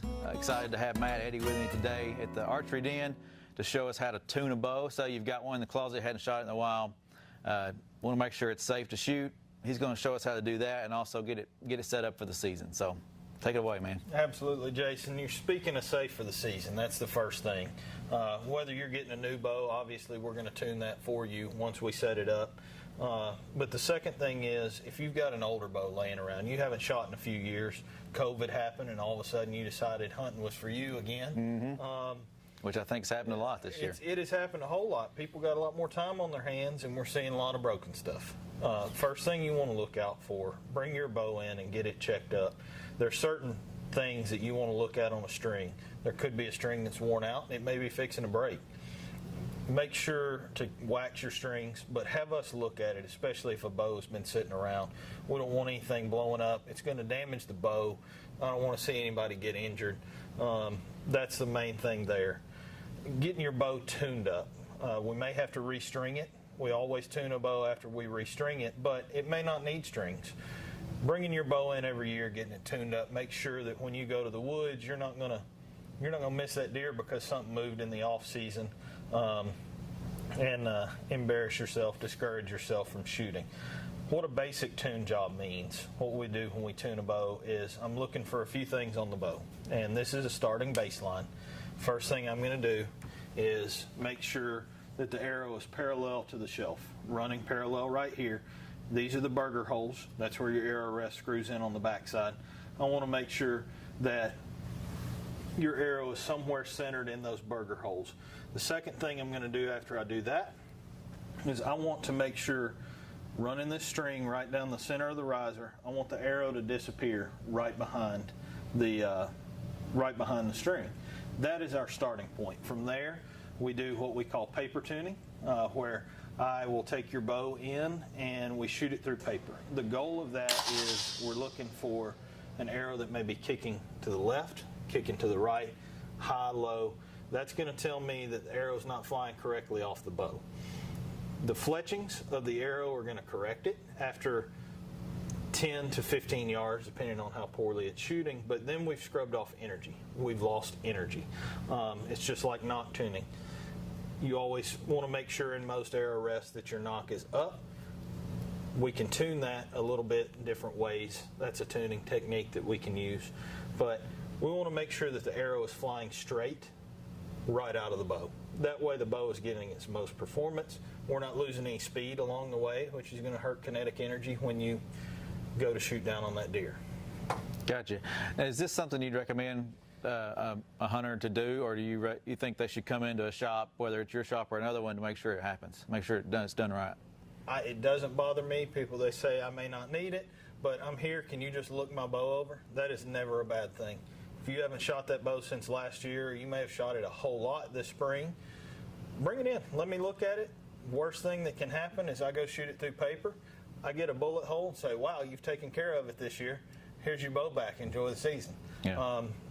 Then sometimes things happen. They say, hey, the bow's shooting great, but here, take a look at it. And I may look and say, hey, you've got a broken strand here, or looks like you've got a crack in the limb. Let's fix that before it's too late, before we notice it in the tree stand. Awesome. Well, this is Mike's bow, so hopefully it's good to go this season, and he's going to hit the bullseye. Absolutely. I think he's going to hit that, or may hit a double lung shot. That'd be even better. All right. Well, I appreciate it, Matt. Yes, sir. Appreciate you walking us through that. Appreciate the Archer Den, letting us come into their shop and walk you through everything about setting up a bow and having it ready for the season. So good luck out there.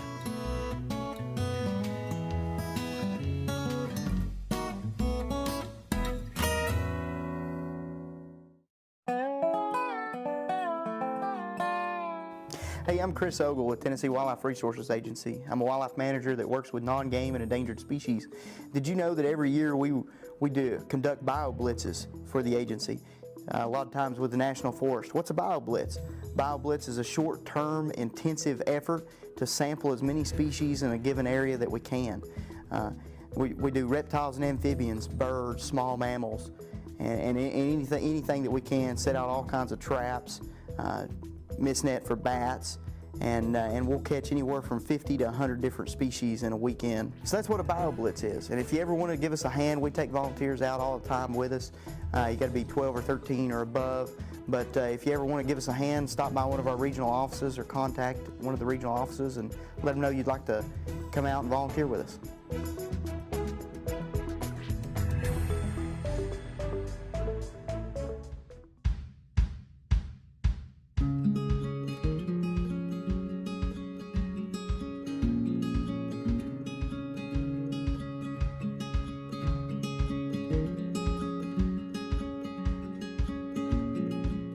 Welcome to another episode of Drop the Tailgate. I'm Barry Cross, Region 2 Communications and Outreach Coordinator. And today I'm here with Stephen Day and Jordan Nanny. And Stephen, this is a unique situation where I've got fisheries and wildlife working together. Tell me a little bit about what's going on. Yeah, so we're at Flintville Wildlife Management Area, or Flintville Trout Hatchery. Primarily Flintville Hatchery, but we're set on 750-acre wildlife management area. And being on site all the time, operating the hatchery, I get to interact with hunters that are actively hunting Flintville WMA, primarily bow hunting for whitetail deer. And I noticed a trend of, let's say, I didn't see much today. Didn't see many deer, and I got to thinking it intrigued me to see what we could do to simply improve the wildlife management area. So I reached out to Wildlife Division, because they're kind of over the WMAs, and just come up with a simple plan. My main goal was to provide a thicket or bedding cover for whitetail deer, turkey primarily. And so we devised a plan to do some select cuts. Okay. And Flintville is a unique WMA. It's not a very large WMA. It's 750 acres. Is that right? That's right. But Jordan comes into this because basically what we see here is what Flintville has, isn't it? Open hardwoods. Open hardwoods and mature hardwoods too. How does your role play into this?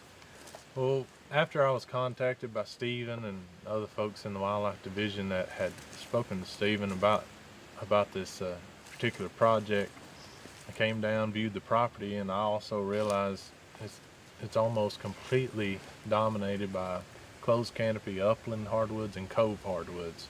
Depending on the topography, the aspect, and the slope of the area, you either have a dry ridge top like we're on right now, or you get off on the sides of some of the hills, you get more cove. But regardless, it was just all big trees and no understory, so very little cover for the deer. And he kind of told me that, yeah, we just need more security cover, more bedding cover, thicket areas to hold the deer, especially during hunting season, to increase hunter opportunity and success.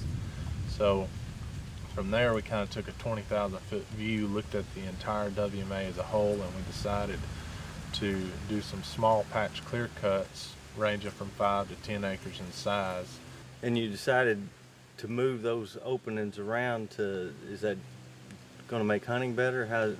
What was the plan in that? That's right. So with it being a fairly small WMA, we didn't have to cut much timber to create a little bit of cover to hold deer here. What I did is I looked at a topographic map, and I identified points and ridge tops where deer traditionally would bed in open hardwoods if they didn't have any hunting pressure. Also combine that with the available access to enable the loggers to get in here without us having to create a lot of new infrastructure. And with that decision of placing cuts where deer naturally would want to bed and distributing them in a way that would facilitate hunting opportunities between bedding cover and food, and placing the cuts close enough together that, say, during the rut, when bucks are out cruising for does, they can bounce from thicket to thicket, scent checking those areas. But if you're a hunter setting up with a bow, you can place yourselves in a pretty good strategic location to enhance your chances of catching one of those bucks slipping by. Now, a lot of people would look at this and they say, "Oh, this is the most beautiful woods I've ever seen. Why would you cut any of this?" It's not about just creating an opening. Even though we have tons of acorn trees, oaks, white oaks, red oaks, that only lasts a little while. These openings are actually going to be more beneficial to more wildlife. That's right. So in addition to the benefits that deer hunters and deer in particular are going to gain from having these areas, wild turkeys are going to have increased nesting cover, and in the first early years are going to have more available brooding cover to increase the survival of those chicks. Species like rabbits that don't have anywhere to live up here right now, you can hold quite a few rabbits in a 5 to 10 acre cut. And then one group of species that often gets left out when you're talking about timber harvest are reptiles, particularly fence lizards and anoles. The year after a timber sale, when you've got all that down woody debris, the lizard population goes through the roof. And then you have all sorts of bugs and things that are occupying that dead and dying wood that feed a ton of other animals. Combine that with all the new, fresh, young vegetation that's much higher in quality than just the woody browse that's already existing, feeding lactating does that are taking care of fawns in the summer, bucks that are growing antlers to increase that nutrition available for them. Not only do you increase the quality of the nutrition for the existing animals, you increase the overall quantity of nutrition on the property, which enables your property to produce and hold more animals. So it really is going to enhance the diversity, but also the abundance of wildlife on the WMA, because we're diversifying the plant communities that are existing here. Stephen, you recognize the issue. The hunters were talking to you. What do you plan on doing with these openings? Are you going to manage these openings or let them grow up? Our plan is to let them regenerate, new growth, provide that early successional habitat is perfect for bedding, cover. As Jordan mentioned, brood cover for turkeys, bedding and hiding for deer, turkeys, rabbits, everything. So for these cuts, we plan to just let them regenerate themselves. We might burn some. So that's a good point. Once the timber's been harvested and things begin to regenerate, you usually have about 7 to 8 years before the quality of nutrition in particular begins to decline for deer, because the young trees that are growing back within 6 to 8 years, they're getting tall enough that their canopies are above where a deer can reach. They're beginning to provide shade, which results in a similar situation to what we already have. So ideally, we will be able to work together at least on a few of these to come in and use prescribed fire to set it back and increase the amount of herbaceous growth in addition to the woody growth, in the recently harvested areas, and then obviously extend the period that those are highly desirable areas for deer to bed or to have fawns or turkeys to nest and raise broods. And in the long run, we plan to, hope to, maybe on a 5-10 year rotation, maybe cut a few more 5-6 acre clearings. So you plan on to keep going? That's my goal. We hope. Well, if we get the response we want with the increased cover, you start seeing more hunter access, I don't think you'll even have to bring it up. Right. I think the folks that are hunting will say, man, this is really enhancing our hunter success, our ability to see more deer and kill more deer, and it'll speak for itself. And again, because these hardwoods are so mature, they're very old, mature timber. And there's no reason to feel bad about cutting trees on a wildlife management area. Not only are you increasing habitat quality, but every tree that's harvested off of our area gets used in some way, whether that be for furniture, flooring, building materials, paper, personal hygiene products like toilet paper, That's important nowadays. It's important, very important. Think about all the folks that were diving around Walmart about 6 months ago. Yeah. I mean, these woods are valuable in more ways than one, and they're a sustainable, renewable resource. They're going to grow back. And, we're not cutting the whole place. We're just poking some holes in it to increase habitat quality. And there's no reason to apologize for actively managing an area for wildlife. That's what we've got going on down here at Flintville Hatchery. The Flintville WMA is 750 acres. It's a bow hunter's dream for deer. Of course, they have small game hunting, they've got turkey hunting, and it's right down here, right between Winchester and Fayetteville, and hopefully we'll be able to show you some more future stories about this WMA and how this habitat management has progressed. You can just picture a big thicket grown up here, bed and cover. There's another oak flat just on the next ridge, and a food plot right here that should be in wheat or clover, turnips. It'll be deer paradise.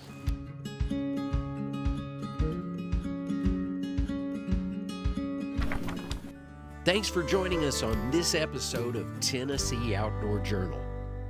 We'll see you next time.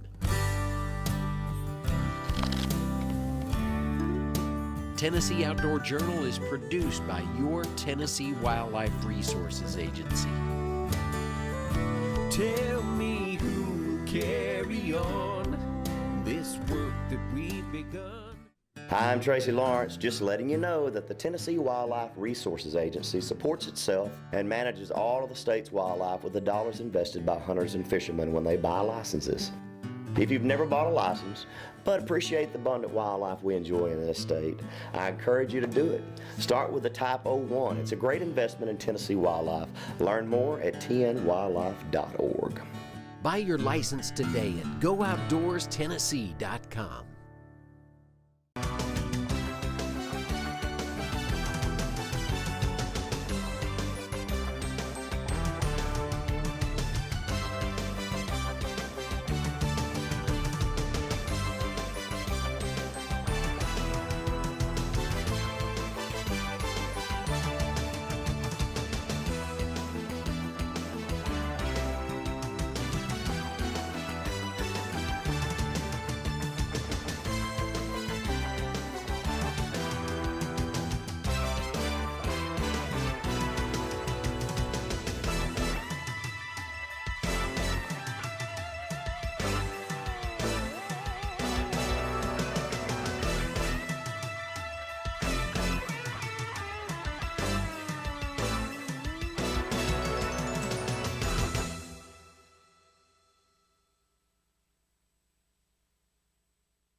Good evening and welcome to the Citizens Forum.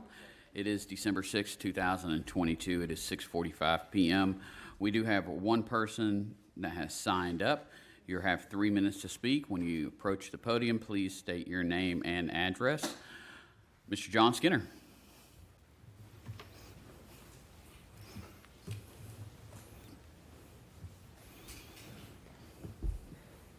My name is John Skinner. I live at 790 Stones River Road. Mayor, Alderman, soon-to-be official Alderwomen. First, let me start by saying it's so nice to have such nice representation on the board. We've got nice, young, beautiful people. And did I mention how nice it was to have? All seriousness aside, we have a lot of things going on in the city. I have expressed a desire to be part of that process. I would like to ask you for your consideration for my application for the Planning Commission. There's a lot of things that are going on, I know, and I want to be part of that process. The only way that I can be effective is if I'm on the inside, and I would like to be on the inside. I want to thank you for your consideration in advance. Please. But I'm always available, you know. Anybody ask me what my ideas are for the city, you know I have no problems in saying what I would like to see. But again, I'll keep this short and sweet tonight. I'm sure y'all appreciate that. But please, wholehearted consideration if you would, please. Thank you very much. Thank you. With that, that closes out the Citizens Forum. We will reconvene at 7 o'clock.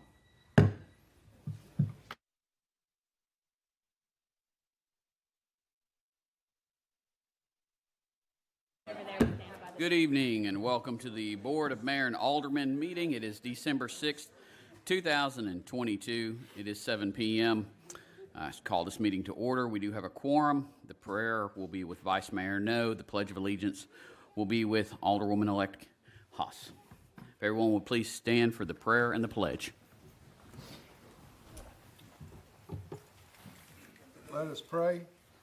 Our Heavenly Father, we come before you as always with humble hearts, bowed heads, Lord, thanking you for another incredible day in your world, because we know that without you nothing is possible.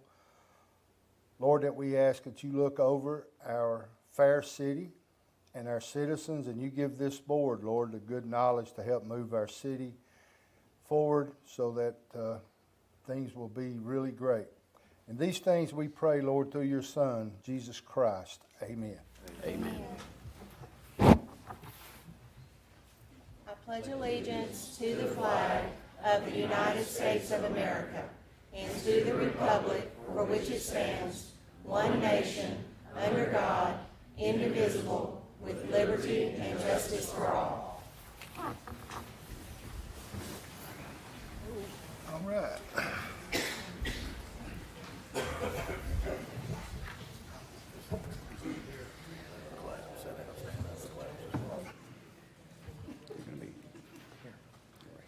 Okay.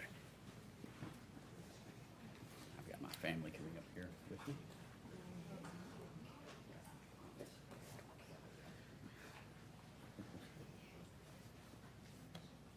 Ready? I, Jason Cole, I, Jason Cole, do solemnly swear or affirm do solemnly swear to support the Constitution and the laws to support the Constitution and the laws of the United States of the United States and the Constitution and the laws and the Constitution and the laws of the State of Tennessee of the State of Tennessee and the Charter and the ordinances and the Charter and the ordinances of the City of LaVergne, of the City of LaVergne, that I will faithfully and impartially discharge the duties of my office as Mayor of the City of LaVergne to the best of my knowledge and ability. Congratulations. Thank you, sir.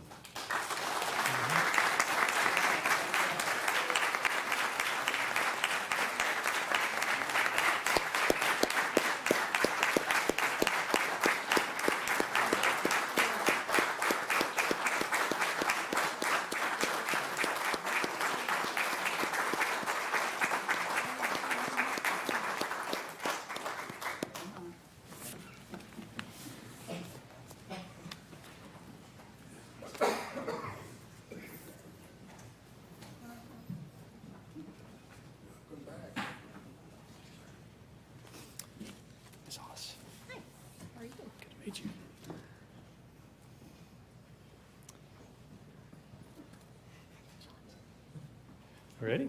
Yes, sir. Okay.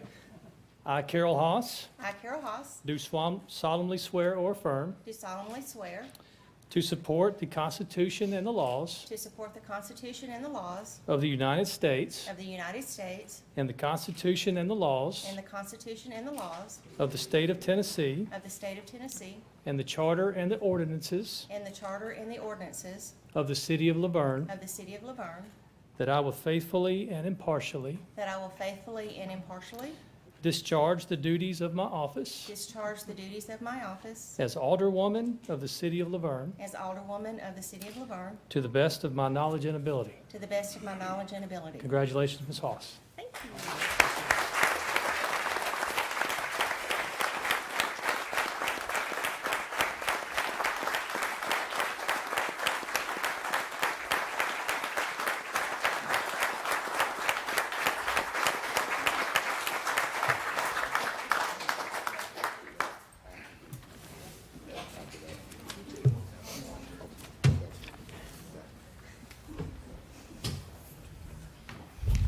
Ms. Hobbs.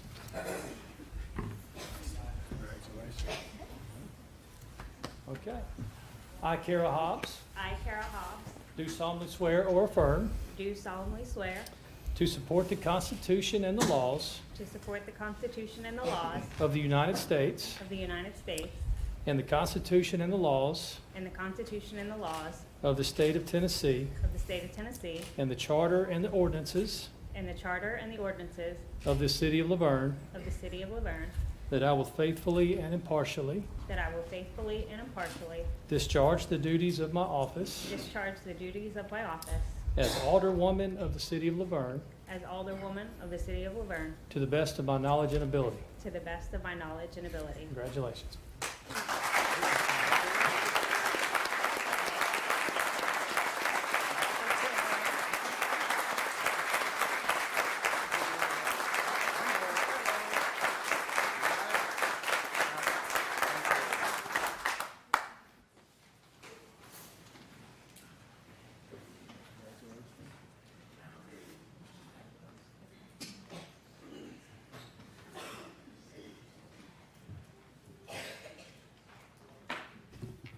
First order of business is to approve the minutes from the November 1st, 2022 regular meeting. Motion to approve. I second. Have a motion to approve from Vice Mayor No, second from Alderwoman Haas. All in favor? Aye. Aye. Opposed? And moving on to certificates. If I could have Ms. Megan Honeycutt join me.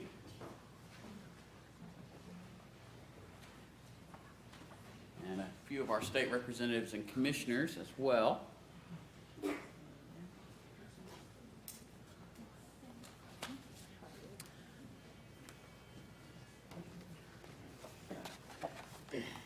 Mr. Mayor, Ms. Hope Oliver just texted me. She is stuck in traffic trying to get here from Nashville, or she would be here.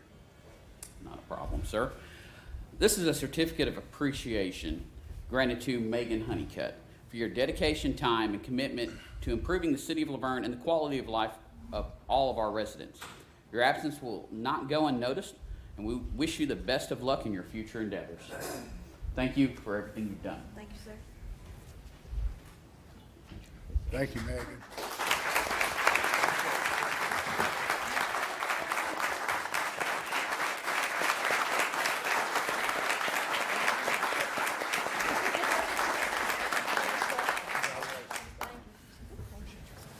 Thank you, sir.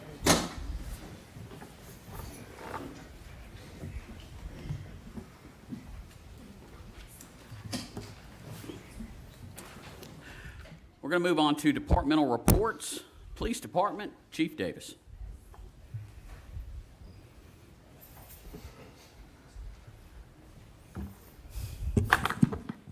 Mayor, Vice Mayor, newly elected alderman. We have a good issue with the police department with the report this time.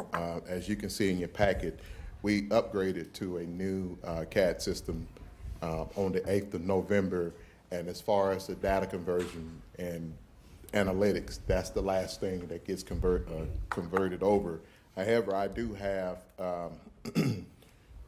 the numbers for November 1st through November 8th. If you can see, even in those 8 days, we had deaths from 3 motor vehicles, 5 motor vehicle deaths, but we also recovered 4 in that time period. In this particular month, 12 a.m. to 6 a.m. is the main time that that the vehicles are being broken into, and it doesn't show how many were locked. I guess that's a part of the data that we don't have, but the LPR activity is for a full month. When next month come, I'll have the addendum to the rest of the November stats as well as December stats to report to you all at that time. Any questions? Chief, can you talk to us about Blue Sentinel and how it's Blue continuing to work? Sentinel is our license plate reader program. We established cameras, Murfreesboro Road on both ends leading in and out of the city, but we have installed more cameras now. Next set of cameras up at I-24, all directions there. We'll also be having cameras on Industrial at Sanders, as well as the roundabout, and somewhere around the 3-way stop. So that's our next phase of the cameras. That's already been budgeted and approved by the board. We're just waiting. I guess they're on the ship somewhere in the ocean, just waiting to get all of our equipment in for that. But it's very positive. We very successful program, not only for recovering stolen vehicles, but also it's really helping our criminal investigations as well, too, tracking cars when they come in and out of the city and things like that. When you say 3-way stop, which 3-way stop are you talking about? The 3-way stop at Old Nashville and Cheney. Is that what you, yeah. It's been a while since I counted. Yes. Not a problem. Any other questions? Thank you, sir. Fire Department, Chief Beasley.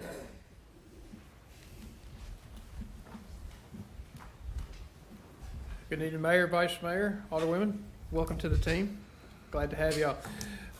I trust that each one of y'all have had an opportunity to review our reports for the month.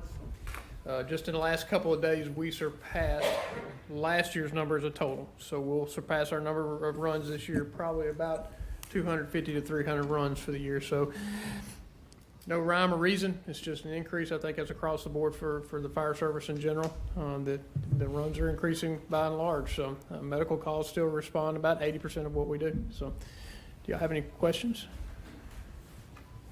Thank you, sir. Thank you. Moving on to Parks and Recreation, Mr. David McGowan.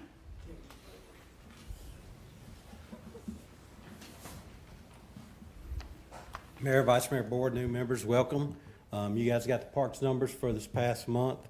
You can see help desk tickets 69, 536 man hours devoted to those. Under projects, probably what was failed or left out was installing a snow rink on the tennis court, so we have converted our tennis court into a snow rink. Past events, November 11th was our Veterans Day celebration. That took place here at City Hall due to the weather. November the 30th, we had the family night at the snow rink. That was actually the kickoff night. It officially opened on December 1st to the public. December 3rd was our Parade of Lights and Winter Festival this past weekend. Amazing turnout. I think we may have just about outgrown that too. I don't want to say we were not prepared for the people that were there, but we're going to have to adjust our layout next year to get a little more room up front. Just the sheer amount of people that came through that park that night was unbelievable. So that was more reminiscent of an old timers day, the amount of people that came through there. If we can't use that front field for parking, it kind of congests everything in the back and kind of bottlenecks it. So hopefully next year we'll get a little bit better weather. That front field will be available for parking. We can spread out a little bit more. Upcoming events, January 16th, Martin Luther King Jr. celebration. We plan for that to take place here at City Hall. There's a possibility that we may move that to the multipurpose building, depending if things work out right and we get a lot of feedback, positive feedback, we may move that event there. February 4th, we put that on there. I know we're a little bit out. That's the father and daughter dance. That is going to take place at the multipurpose building this year. Senior Center past events, November 4th, lunch at Asuka. November 17th, they had their Thanksgiving luncheon. Upcoming events, Shoney's Breakfast. December 14th is their Christmas dinner at the Multipurpose Building. And then they have a field trip planned to Uncle Bud's. No meetings in January. Kathy would like to say thanks to Bridget Cole and LaVergne High School Beta Club for the snow rink volunteers. We've had at least 2, sometimes up to 4 show up every day that's been open to assist us in giving out skates, and Box 100 for all their help at the Winter Festival. Any questions? David, do you want to go ahead and say who we're working on as the guest speaker for the Martin Luther King Day celebration? I can comfortably. I don't want to get overly excited about it in case something does happen, but we did have a verbal commitment yesterday after our staff meeting. We have had some pretty awesome guest speakers for that event in the past. We've had Dr. McPhee from MTSU, Dr. Gloria Bonner a couple times. This year we have Shamil Balbalosa signed up, and yesterday we confirmed with John DeBerry. If anybody is not familiar with him, he is a legendary Tennessee lawmaker. I believe he marched with Dr. King. I believe he was at Dr. King's in the audience, Dr. King's last speech the day before he was assassinated. So he's now senior advisor in Governor Lee's cabinet, and we're thrilled to death to get him. I've seen a lot of things for the better in this city since I started working here, and this is probably about one of the most that I'm excited about. If we can pull that off, firsthand knowledge and experience of that segregation, that would be huge for us. Good to hear. So keep our fingers crossed. I don't want to. He did confirm yesterday, so that's good. Trying to work the logistics out with his team, but we're really looking forward to that. I texted my wife as soon as we got that confirmation and said I'm pumped about this one. We've been working on him for a couple of years. Any questions? Thank you. Thank you. Moving on to the library, Miss Donna Bebout. We missed you at the workshop. I heard you all had some special guests. Good evening, Mayor, Vice Mayor, Alderwomen. Good to see you. That almost got shot. And tased. Okay, we'll move on. For the month of November, you can see that our numbers are beginning to inch up a little bit at a time.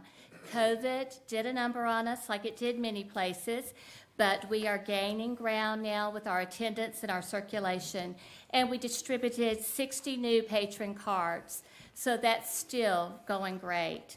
I wanted to talk about 3 events that we're going to be having in December. One of the ones is our Saturday movies at the library.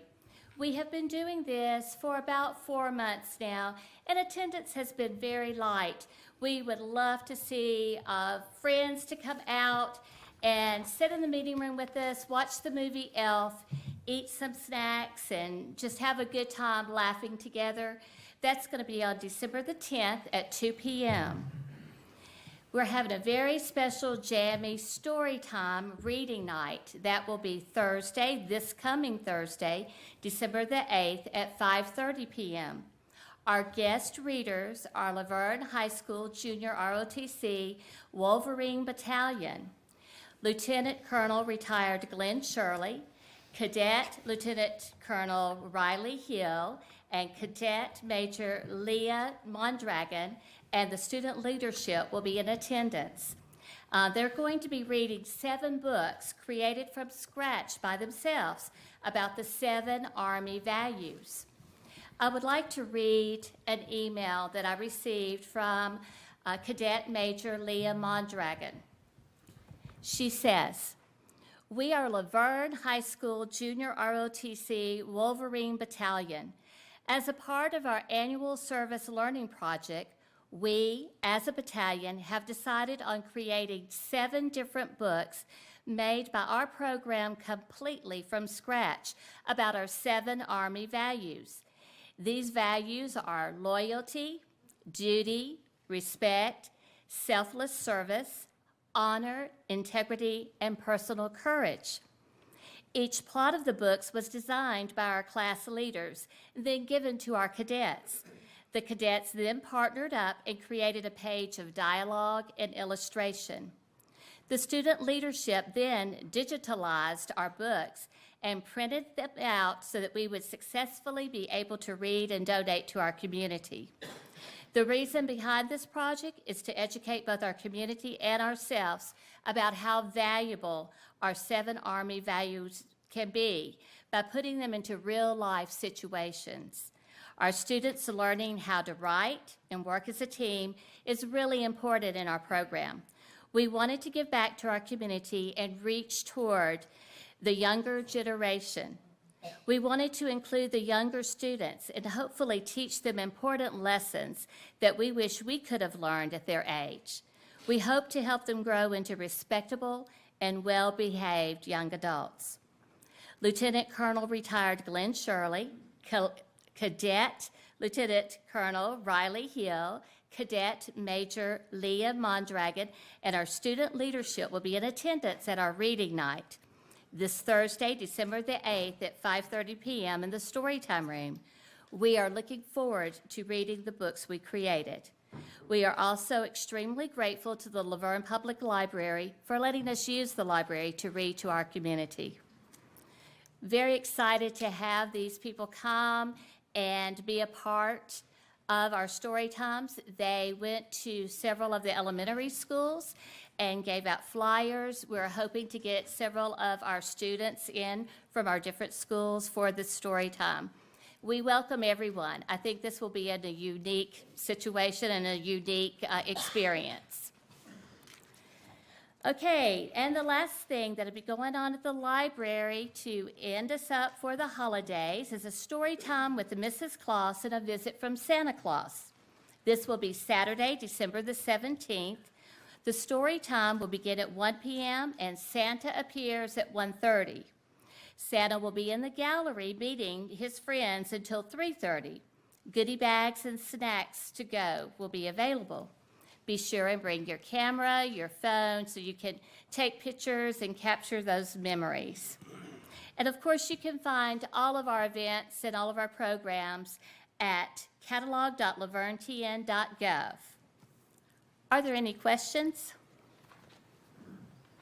Okay, thank you. Time, though. Finance report. Ms. Tanya.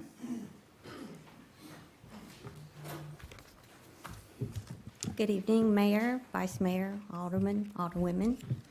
I'll be giving you the highlights of our financial report. In our general fund, our expenses exceeded revenue by $871,000. On our local sales tax, our year-to-date amount is $5,220,000. That's $1,220,000 above budget and $394,000 above our prior year. State Street Aid, revenues exceeded expenses by $32,800. Stormwater, expenses exceeded revenue by $92,000. Water and sewer, our revenue exceeded expenses by $1,003,000. On our second page is just our bank balances. And our third page, we're comparing to prior year. In our general fund, our revenue is up $86,600. Our expenses are up $403,000. In the water and sewer, our revenue's up $190,970. Expenses are up $9,677. And our water sewer tap fee revenue is down $84,600. Any questions? No, ma'am, thank you. Water treatment plant, Mr. Danny Campbell.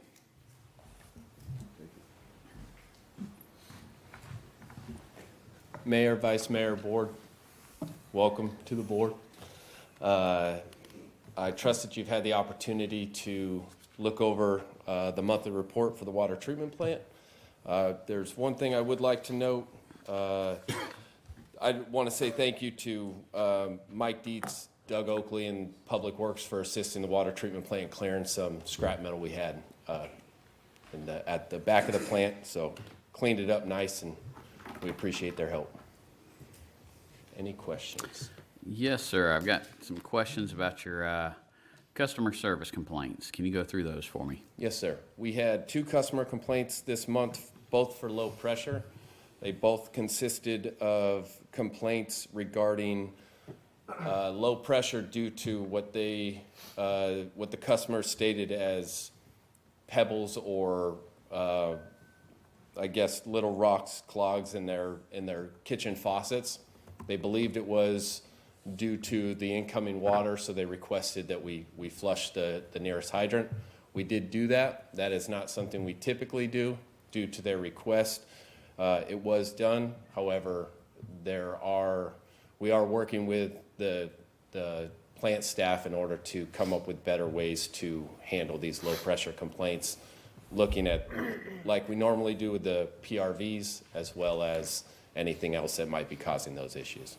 Do you all reach out to Public Works with Michael Dietz's department at all with this? Because I know sometimes if they have like a water softening system that's been punctured, some of that will cause some of those pebbles that they're seeing, as well as to also check the screen that's at the meter, because if that's failing, that could be the cause of that versus just flushing it and it coming back around to flush again, because depending on how far away they are from the hydrant, that may not even have an impact on them. Yes, sir. And that's why we want to work on first, to answer your question, I have not reached out to Mike about these complaints here.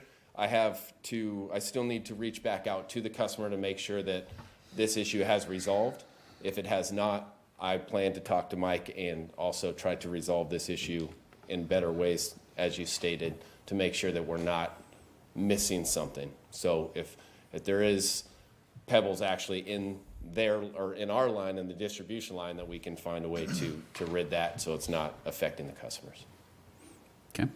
Any other questions? What about your number 2 pump? Is that the same one that was on there last month, or is that a different one? Different. So this happened actually Thursday. So we just, we're going to rotate the pumps, found out that there's a motor failure alarm on there. We're in the middle of troubleshooting that, still trying to figure out what's going on with that, working with Eaton MR Systems, trying to see what exactly is going on with the drive. The motor seems to be intact. We have checked all the wiring and everything seems to be reacting the way we want it to. So we think it's something more internally in the drive. Any other questions? Thank you. Thank you. Moving on to old business, second reading ordinance 2022-24, an ordinance to amend the fiscal year 2022-2023 fire impact fee fund budget. Need a motion to approve or deny? I make a motion to approve. I have a motion to approve from Alderwoman Haas. Is there a second? A second. Second from Alderwoman Hobbs. Alderman Waldron. Alderwoman Haas. Aye. Alderwoman Hobbs. Aye. Vice Mayor No. Aye. Motion passes. It's gonna happen. Oh, yeah. That's why I said Oh, last did you week. say her first? Oh, he said I you said first, you but I responded first. Oh, for both of, okay. That's okay. It's okay. Second reading, ordinance 2022-25, an ordinance to amend the fiscal year 2022-2023 general fund budget. Need a motion to approve or deny? I make a motion to approve. I have a motion to approve from Alderwoman Haas. Is there a second? Our second. Alderman Waldron. Alderwoman Hobbs. Aye. Alderwoman Haas. Aye. Vice Mayor No. Aye. Motion passes. Next, we have the consent agenda. Need a motion to approve or deny? Motion to approve. I have a motion to approve from Vice Mayor No. Is there a second? Our second. All in favor? Aye. Aye. Opposed? Motion passes. Moving on to new business, Resolution 2022-26, a resolution of the City of LaVergne Board of Mayor and Aldermen to declare property owned by the city to be surplus to the city's needs and directing disposal of the same. Need a motion to approve or deny? I make a motion to approve. I have a motion to approve from Alderwoman Haas. Is there a second? Our second. Alderman Waldron. Alderwoman Hobbs. Aye. Alderwoman Haas. Aye. Vice Mayor No. Aye. Motion passes. Resolution 2022-27, a resolution to donate surplus stop sticks to Weakley County Sheriff's Office. Need a motion to approve or deny. I'll make a motion to approve. Have a motion to approve from Alderwoman Hobbs. Is there a second? Second. Second from Alderwoman Haas. Alderman Waldron. Alderwoman Hobbs. Aye. Alderwoman Haas. Aye. Vice Mayor No. Aye. Motion passes. Resolution 2022-28, a resolution to authorize city officials and employees to take such action as they deem appropriate to enforce the bid bond submitted by Fellowship Construction Incorporated and issued by Ohio Farmers Westfield Insurance Company. Need a motion to approve or deny. Motion to approve. Have a motion to approve from Vice Mayor No. I will second. Alderman Waldron. Alderwoman Hobbs. Aye. Alderwoman Haas. Aye. Vice Mayor No. Aye. I vote aye. Resolution passes. Moving on to appoint or remove board and committee members. First, we've got the Beautification and Arts Advisory Committee. We need to appoint a council member to this committee. We also have one vacancy due to the resignation of Marshall Smith, and we have received one application from an Anne Marie Carter. I'll make a motion to appoint Alderwoman Hobbs and Anne Marie Carter to this board. Is there a second? I second. Second from Alderwoman Haas. All in favor? Aye. Opposed? Motion passes. Next, we have Economic Development Advisory Committee. We need to appoint a council member to this committee. I make a motion to appoint Mayor Jason Cole to this committee. Have a motion to appoint myself. Is there a second? I'll second. Second from Vice Mayor No. All in favor? Aye. Aye. Opposed? Next, we have the Greenway Advisory Committee. We need to appoint a council member to this committee. I make a motion to appoint Alderwoman Hobbs. Have a motion for Alderwoman Hobbs. Is there a second? Second. Second from Vice Mayor No. All in favor? Aye. Aye. Opposed? Next, we have the LaVergne Housing Authority. The term for Chuck Isbell expired on November 30th. He would like to stay on this board. We have no other applicants, so I will appoint him back to the Housing Authority. Next, we have the Library Board. We need to appoint a council member. And the chairman of the board is selected by the Library Board members as required by state law. Need a motion to appoint someone. I make a motion to appoint Mayor Jason Cole to this board. Have a motion to appoint myself. Is there a second? I'll second. Second from Vice Mayor No. All in favor? Aye. Opposed? Abstain. Next, we have the Local Emergency Planning Committee. We need to appoint a council member to this committee, and I will make a motion to appoint Alderwoman Haas.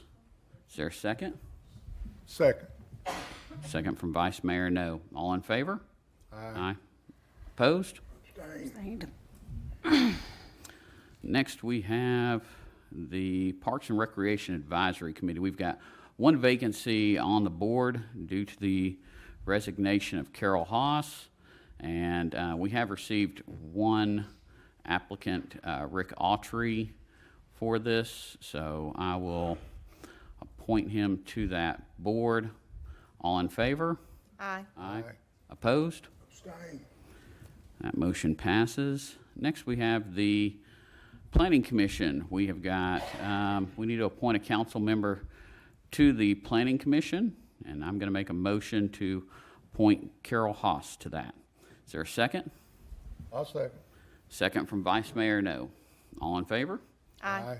Aye. Opposed? Abstained. Motion passes. I'm also going to remove Diane Sanders and John Rutledge from the Planning Commission and appoint Mark Molnar and Graham Coates to the Planning Commission. Last, we have the Senior Citizens Advisory Committee. We have one term vacant, which is Carol Haas's, and we already have 2 applicants to this board. We've got Chuck Isbell and Tabitha Howard. I'll appoint Tabitha Howard to this board. All in favor? Aye. Aye. Any opposed? That motion passes. Moving on to mayor and alderman comments. Alderman Waldron.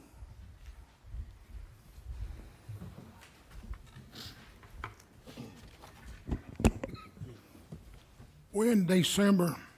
Make sure your pets have fresh water and shelter. Computer program or device. Check on the elderly. An issue that I've got a lot of calls on is the sale of the Fire Station 1 on Stonewall Road for $300,000. The concern was that the pawn shop next door was auctioned off, and it was auctioned off at $650,000 plus a 10% buyer fee. That puts that above $700,000. I thought I'd bring that to attention. And again, I have put on the agenda about the hiring and firing issues, and again, the mayor has removed it. That's all I've got. Thank you. Thank you.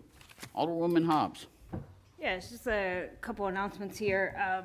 The LaVergne Rescue Unit fundraiser is having a country ham breakfast this Saturday, from 6 a.m. to 10 a.m., $12 per person.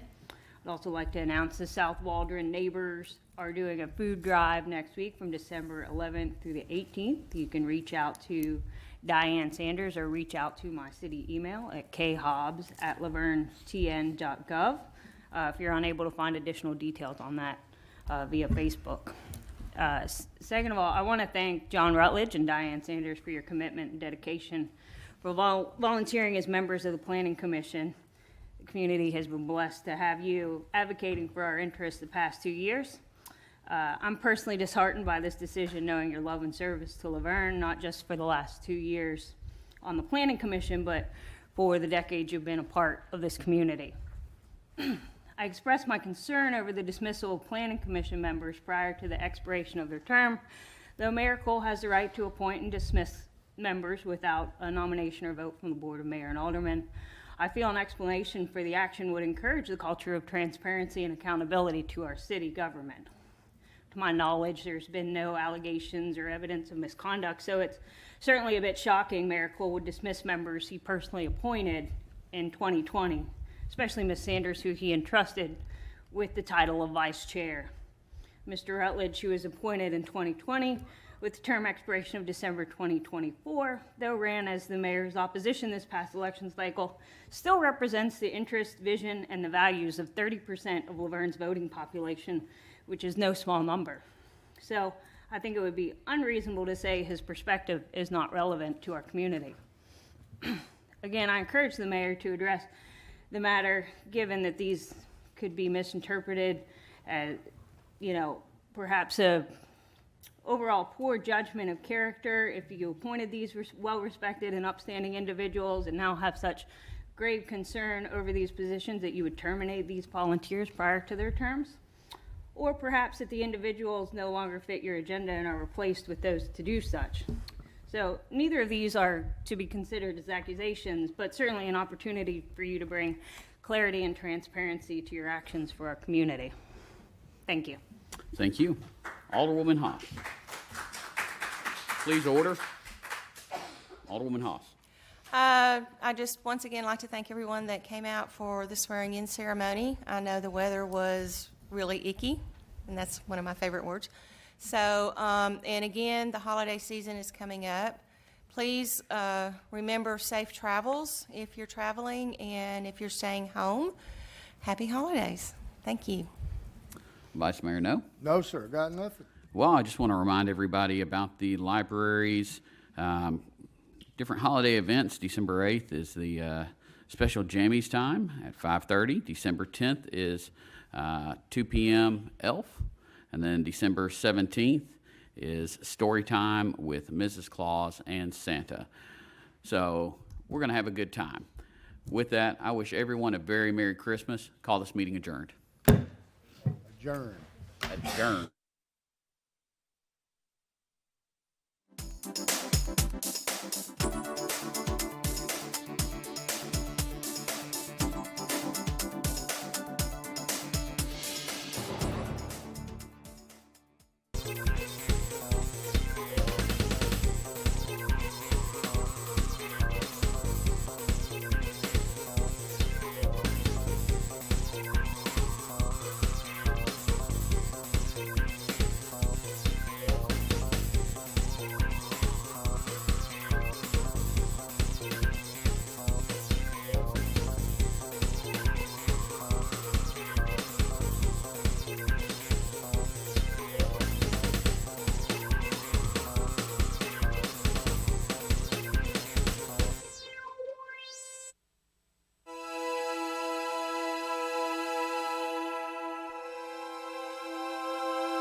Good evening, ladies and gentlemen. Welcome to the LaVergne Board and Zone Appeals. It's November the 29th at 5:30 p.m.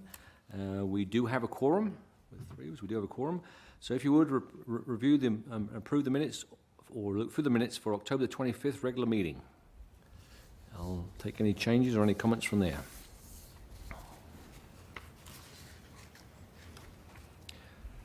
I'll make a motion to accept the minutes as submitted. Do I have a second? Second. Second. All in favor say aye. Aye. Minutes are approved. Moving on, new business. Appeal the decision of the city planner, property located at 142 Stones River Road, tax map 15M, Group C, Parcel 1, C2 Highway Services, zoning district, property owned by Titan Home Builders LLC. Mr. Logan, give your report, please.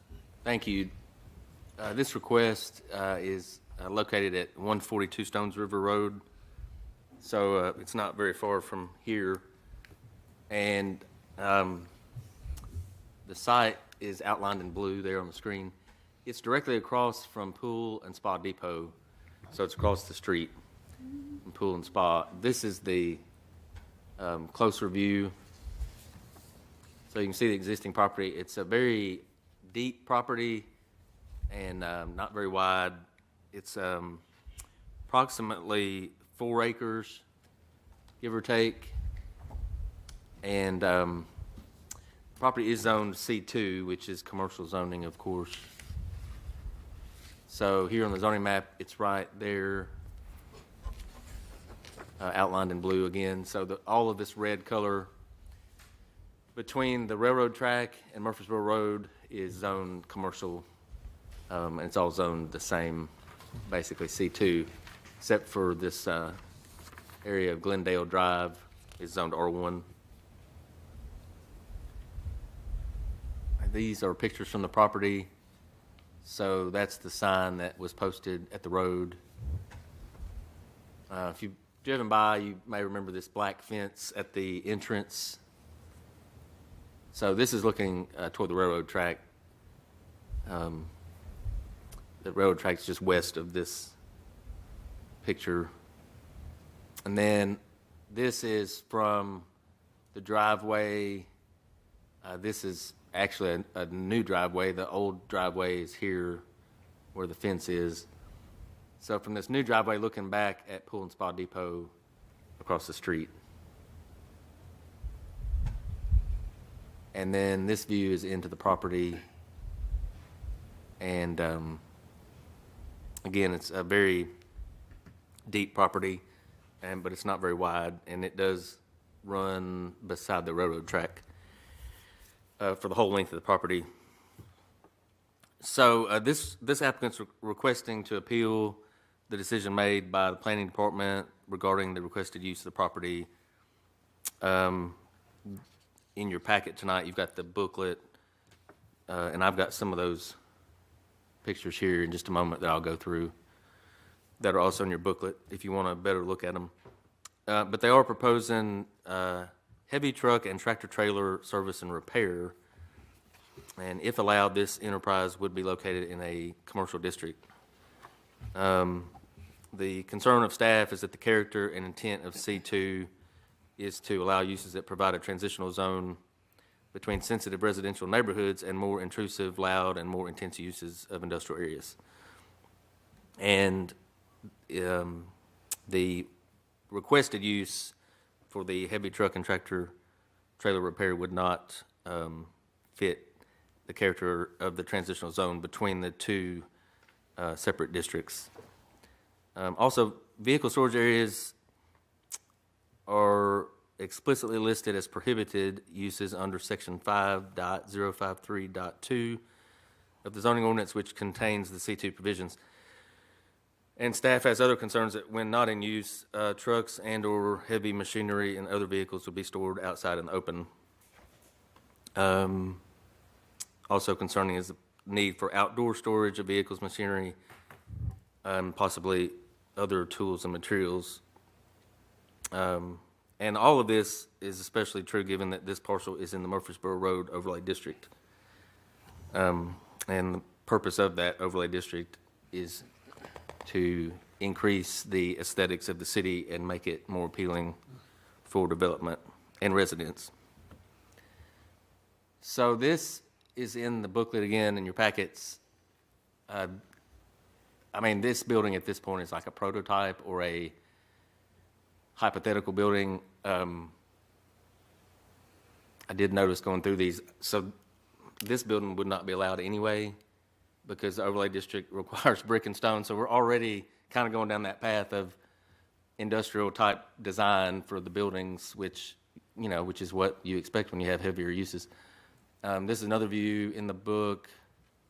It's the front of the building.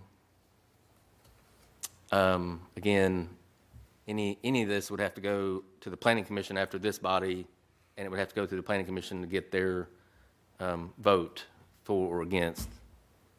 So this is not the end necessarily. And this plan is submitted, they're calling it sheet C 3.0, and that's also in your book or booklet that the applicant submitted. So that outlines their future plans for the property. I think that was all the photos. There is a narrative in the book as well that they offered that describes their business and their history. I believe they're located on Sand Hill Road currently in the city of LaVergne. So they're on Sand Hill Road, which primarily is zoned industrial currently. So I don't know of many commercial parcels on Sand Hill Road. So that's, I guess, overview, if you will, and that completes the report, and I'll be happy to answer any questions. Thanks.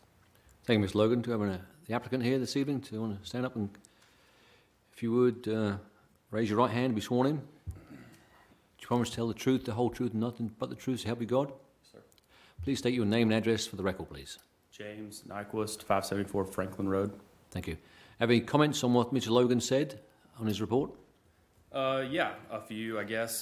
So I guess generally speaking, the reason that we're here is after working with them and talking through the proposed project, there was a discrepancy on the proposed use based on the C2 zoning ordinance, and there was not a clearly defined use under the listed out permitted uses under the C2 zoning ordinance.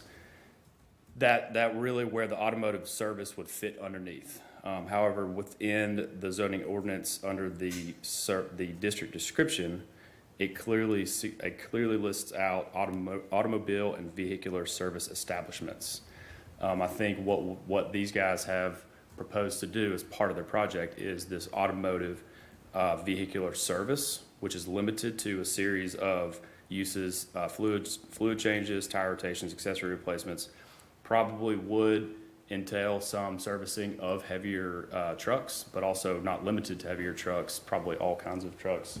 And I can let Avi talk more about the actual use specifically, but I think generally speaking, I mean, obviously the renderings and all that stuff we would have to address through the planning commission process, the DRC, whatever design, we would meet all the design review requirements. I think the decision here is that there was a use discrepancy that was just vague enough that Bo and his team suggested that wasn't super clearly defined, that they recommended for us to come before you guys so we get a clear interpretation of what the actual use and where it would fit within the C2 zone. And what we would suggest is that for the use that they are proposing would fit under the highway service district, aligning with the description that's in the paragraph form, even though it's not explicitly stated, there's not a clearly defined listed out permitted use within the table that's given in the ordinance. You can talk detail a little bit more about the actual use. Sure. Thank you. If you would just state your name and address for the record. Thank you. Avi Elfersey. State your name and address for the record first, and I'll swear you in. Avi Elfersey, 306 Sand Hill Road, LaVergne, Tennessee. Do you promise to tell the truth, the whole truth, nothing but the truth, so help you God? I do. Thank you. Continue on. So the general use would be for maintenance. We would not be doing any major engine repairs. We would not be doing any body work. We would not be doing any what I would consider serious mechanical. There'd be no lifts. It's not going to be serious mechanical work. It would be your maintenance. We'd be putting in new tires, putting on new shocks, putting in new fluids, swapping fluids out, things like that. So we believe that fits within the guidelines of the C2 guidelines. As far as the building, that's strictly just a placeholder. You know, our goal is to put together something that really embodies the future of LaVergne there. We do want to have some split face stone or maybe some brick. We do want it aesthetically to be pleasing. That really is, we're not prepared to go before the Architecture Review Committee today. We don't have any plans for the building. We have an overall size of what we want and how we want to break up all of our different business entities. But the trucking and business, the vehicle maintenance repair business, that's only a portion of what we're looking to do in this spot. So we'd be looking at breaking out the back end of the building for that.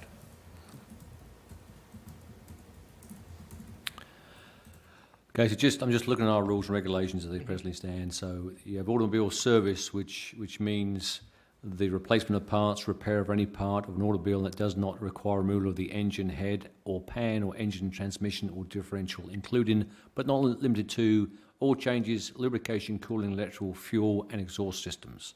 So And that's the space we operate in. So you're looking at automobile service is what you're referring to, and not automobile repair. Correct. Which basically is general repair, adjusting, overhauling, removing, and replacing or rebuilding of engines. Yeah, as defined in exactly what you just read, we're on the previous side of that. Okay. So the question for staff first, Mr. Brown. I understand we're going to be doing some work, or the CSX going to do some work on the ramp either side of that. Would that be correct in the near future? Yes. Okay, but they're not widening. They're just stretching out the dip. Is that correct? No, they're just doing some striping and stuff. Okay, all right. My other question is, what is the planned width of your driveway entrance? Because that's obviously a big concern for getting new vehicles in and out of the property. So, go ahead. Oh, no, yeah, so we're, I think the max is 40 feet. Is that right? The max driveway entry width, we would max it out, but the width of the driveway in and out would probably be 24 feet, two-lane traffic. And we've done some preliminary studies about the turning for tractor trailers to be able to come in and out.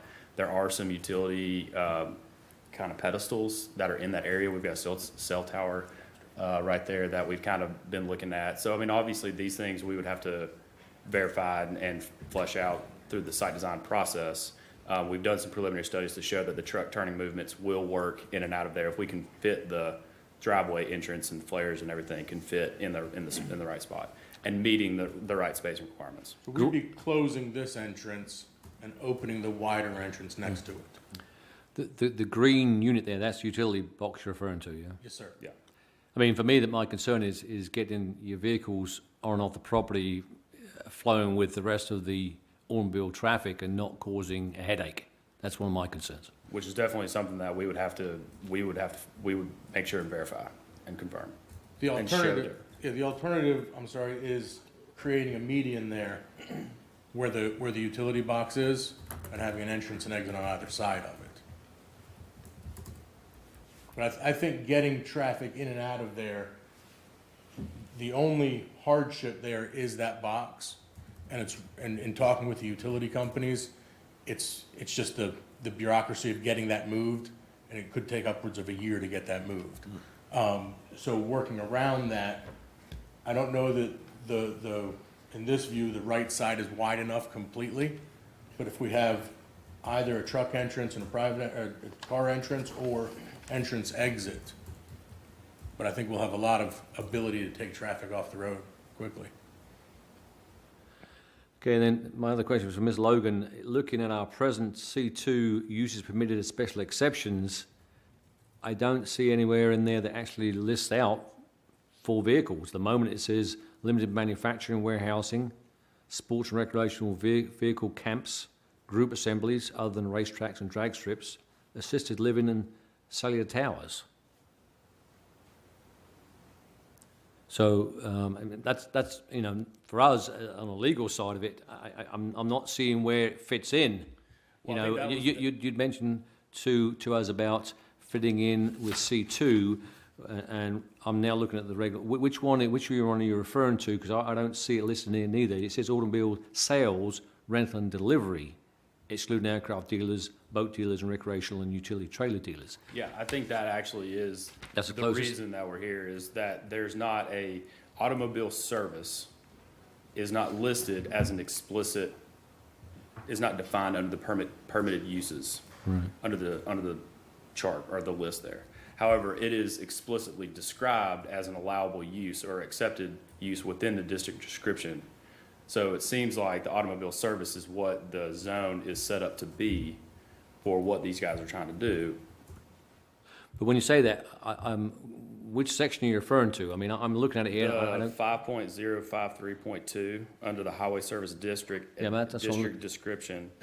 District, okay. The automobile and other vehicular service establishments, transient sleeping accommodations, eating and drinking establishments. It's just in the paragraph form. Yeah, I'm looking at it now. I was looking at the list uses permitted, and it's not in there. That's what I was referring to. Agree. But automobile and truck is. Well, and so my first conversation with, I believe it's Mr. Khan, who's seated, was in probably August, and it was always about heavy trucks. This automobile aspect is new to me. Which I would so say, I've not heard about that I would until tonight. suggest that the heavy trucks, though, would probably fall into automobile servicing. I mean, the difference between an F1 I would not. or like a tractor trailer cab, is still going to be automobile servicing. There's not really a defined difference. Mr. Kobe, you want to chirp in on this if you would, from the legal side? Yeah, I'm not following what the point. Maybe if they could explain it a different way, or I'm not. Yeah, more on the automotive side, I mean, So what it's referring to is, what they're referring to is under page 92, as we presently have our regulations, 5.053.2, the first paragraph, district description, the second sentence says automobile and other vehicle service establishments. That's what they're referring to. So it doesn't define the size or shape of the vehicle, but, a truck is an automobile, is a vehicle. And we see that fitting into that category. Yeah, trucks are a different category altogether. I mean, the U.S. Department of Transportation defines trucks differently than vehicles, so I wouldn't agree with that. It's a difficult one, gentlemen. That's why we're asking the questions, and we want to get it right. I mean, I just want to make sure we handle it. I mean, so, Mr. Kobe, you're referring to that a truck is not the same as an automobile. Is that you're referring to? Correct. Yeah. yeah, I would agree that a lot of. You mind stepping up, sir? If you were to. Do you promise to tell the truth, the whole truth, nothing but the truth, so help you God? Yes. Please state your name and address for the record, please, sir. Randy Kahn, 306 Sand Hill Road, LaVergne. Okay, go ahead. Okay. So, yes, in a lot of states for regulation for the vehicle themselves, as far as licensing and stuff like that goes, the state does identify those as different than, a Toyota Camry. But in the city of LaVergne, what's been put out here in the codes, in these codes here is that service versus repair has been very specifically called out. There's a whole, paragraph about maintenance, and there's a whole paragraph about repair, but there is no definition in the cities, the way the city views, trucks versus cars. It's a vehicle, and it's clearly says vehicle service. So a truck is a vehicle, and according to the city of LaVergne. I would disagree with that because in subdivisions, an automobile, and Randolph, you can correct me if I'm wrong, but an automobile is allowed to travel to and from homes, but a tractor trailer is not allowed because of the weight restrictions and stuff like that. So, I mean, there is a difference.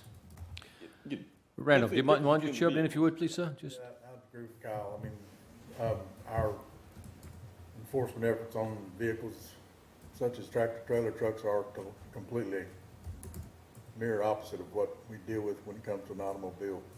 Like Kyle was saying, the gross vehicular weight determines the difference between an automobile and a truck. And I think that's what Evan was alluding to when it comes to Department of Transportation. They view the gross vehicle weight, axle weight. Correct. That's exactly as a right. truck versus the gross vehicle axle weight of a car. And so I think that might be these gentlemen's misconception is that an automobile is strictly that. It's a passenger car or truck, not some commercial vehicle like will be found in a tractor trailer or dump truck or any other large truck for that matter. Board members, any other comments you want to bring up and discuss with the applicant? Any other questions? I don't at this time. Charlie, have any comments? I have nothing. You know, it's a very, you know, it's a very concerning area of what's going on. I'm not saying we can't overcome it, but I think the way it's presented and with our regulations are presently, it's very difficult to go against staff's recommendations. That's why I'm seeing it. So that's my comment.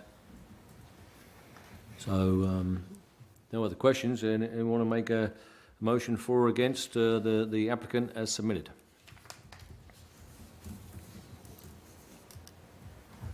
I'll make a motion against. Make a motion against. Do I have a second? Second. Second. Those in favour say aye. Aye. Unfortunately, the motion denied, gentlemen. Thank you. Okay. Moving on, item 2, a request for a sign variance, property located at 5192 Merceborough Road, tax map 15, parcel B, parcel 9, C2 Highway Services Zoning District, property owner TN Rad Owner LLC, care of the Walgreen Company. Mr. Logan. Thank you. This request is for extra signage at a retail store here in LaVergne. It's the former Rite Aid store on Murfreesboro Road. And, of course, it's also at the corner of Stones River Road and Murfreesboro Road, not far from the previous item.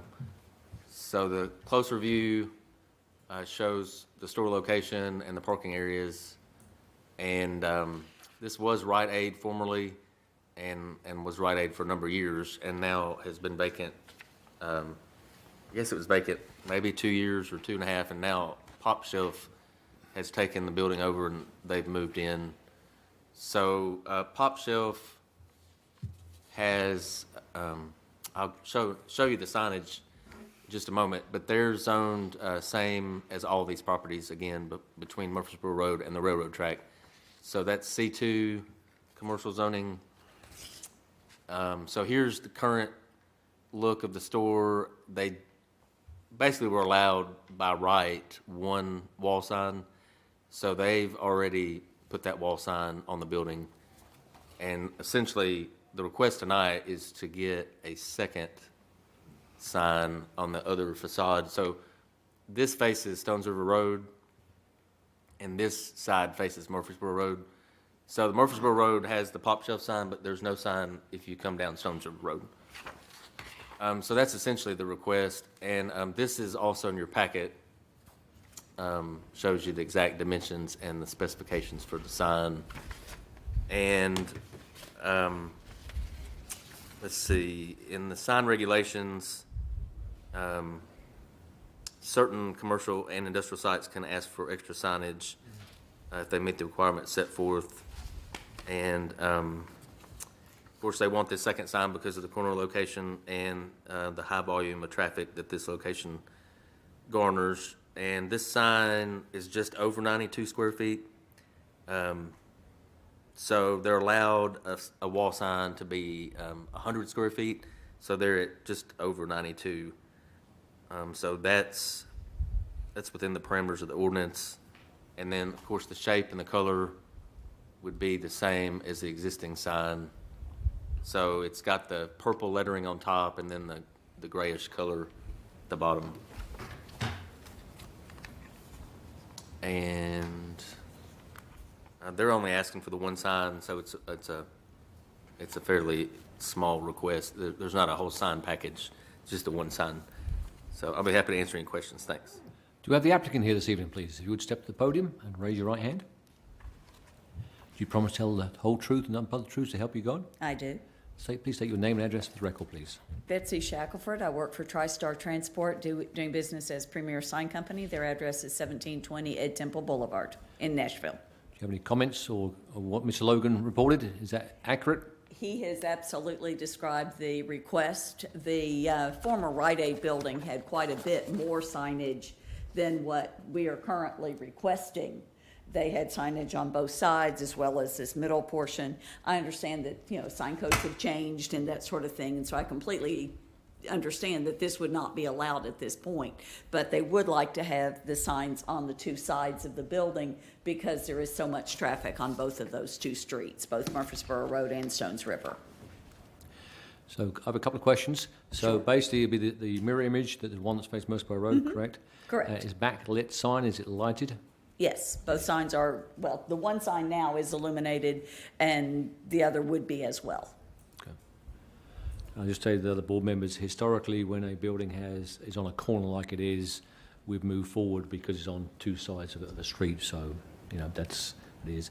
And they are below the 100 square feet, which is another requirement that we have, so being 92, it still fits our requirement too. So, any other questions, comments for the applicant? No comments. I'll take a motion for or against as submitted. Motion to accept. Motion to accept, do I have a second? Second. Those in favour say aye. Aye. Motion carries. Thank you, very much. sirs. That's the last item on the agenda. With that, I'll call the meeting adjourned.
Oh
Good evening and welcome to the Citizens Forum.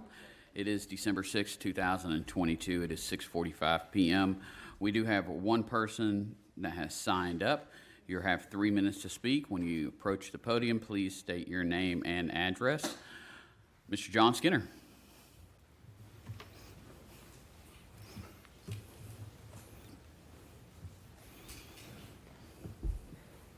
My name is John Skinner. I live at 790 Stones River Road. Mayor, Alderman, soon-to-be official Alderwomen. First, let me start by saying it's so nice to have such nice representation on the board. We've got nice, young, beautiful people. And did I mention how nice it was to have? All seriousness aside, we have a lot of things going on in the city. I have expressed a desire to be part of that process. I would like to ask you for your consideration for my application for the Planning Commission. There's a lot of things that are going on, I know, and I want to be part of that process.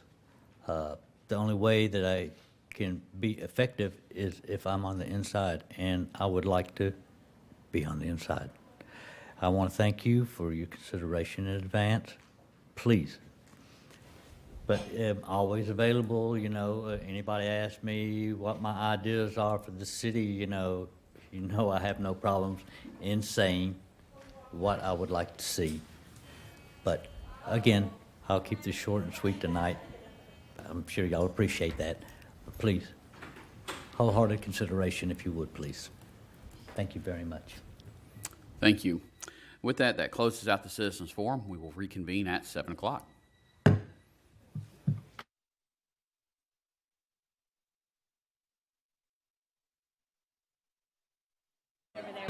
Good evening and welcome to the Board of Mayor and Aldermen meeting. It is December 6th, 2022. It is 7 p.m. I call this meeting to order. We do have a quorum. The prayer will be with Vice Mayor No. The Pledge of Allegiance will be with Alderwoman-elect Haas. If everyone would please stand for the prayer and the pledge. Let us pray. Our Heavenly Father, we come before you as always with humble hearts, bowed heads, Lord, thanking you for another incredible day in your world, because we know that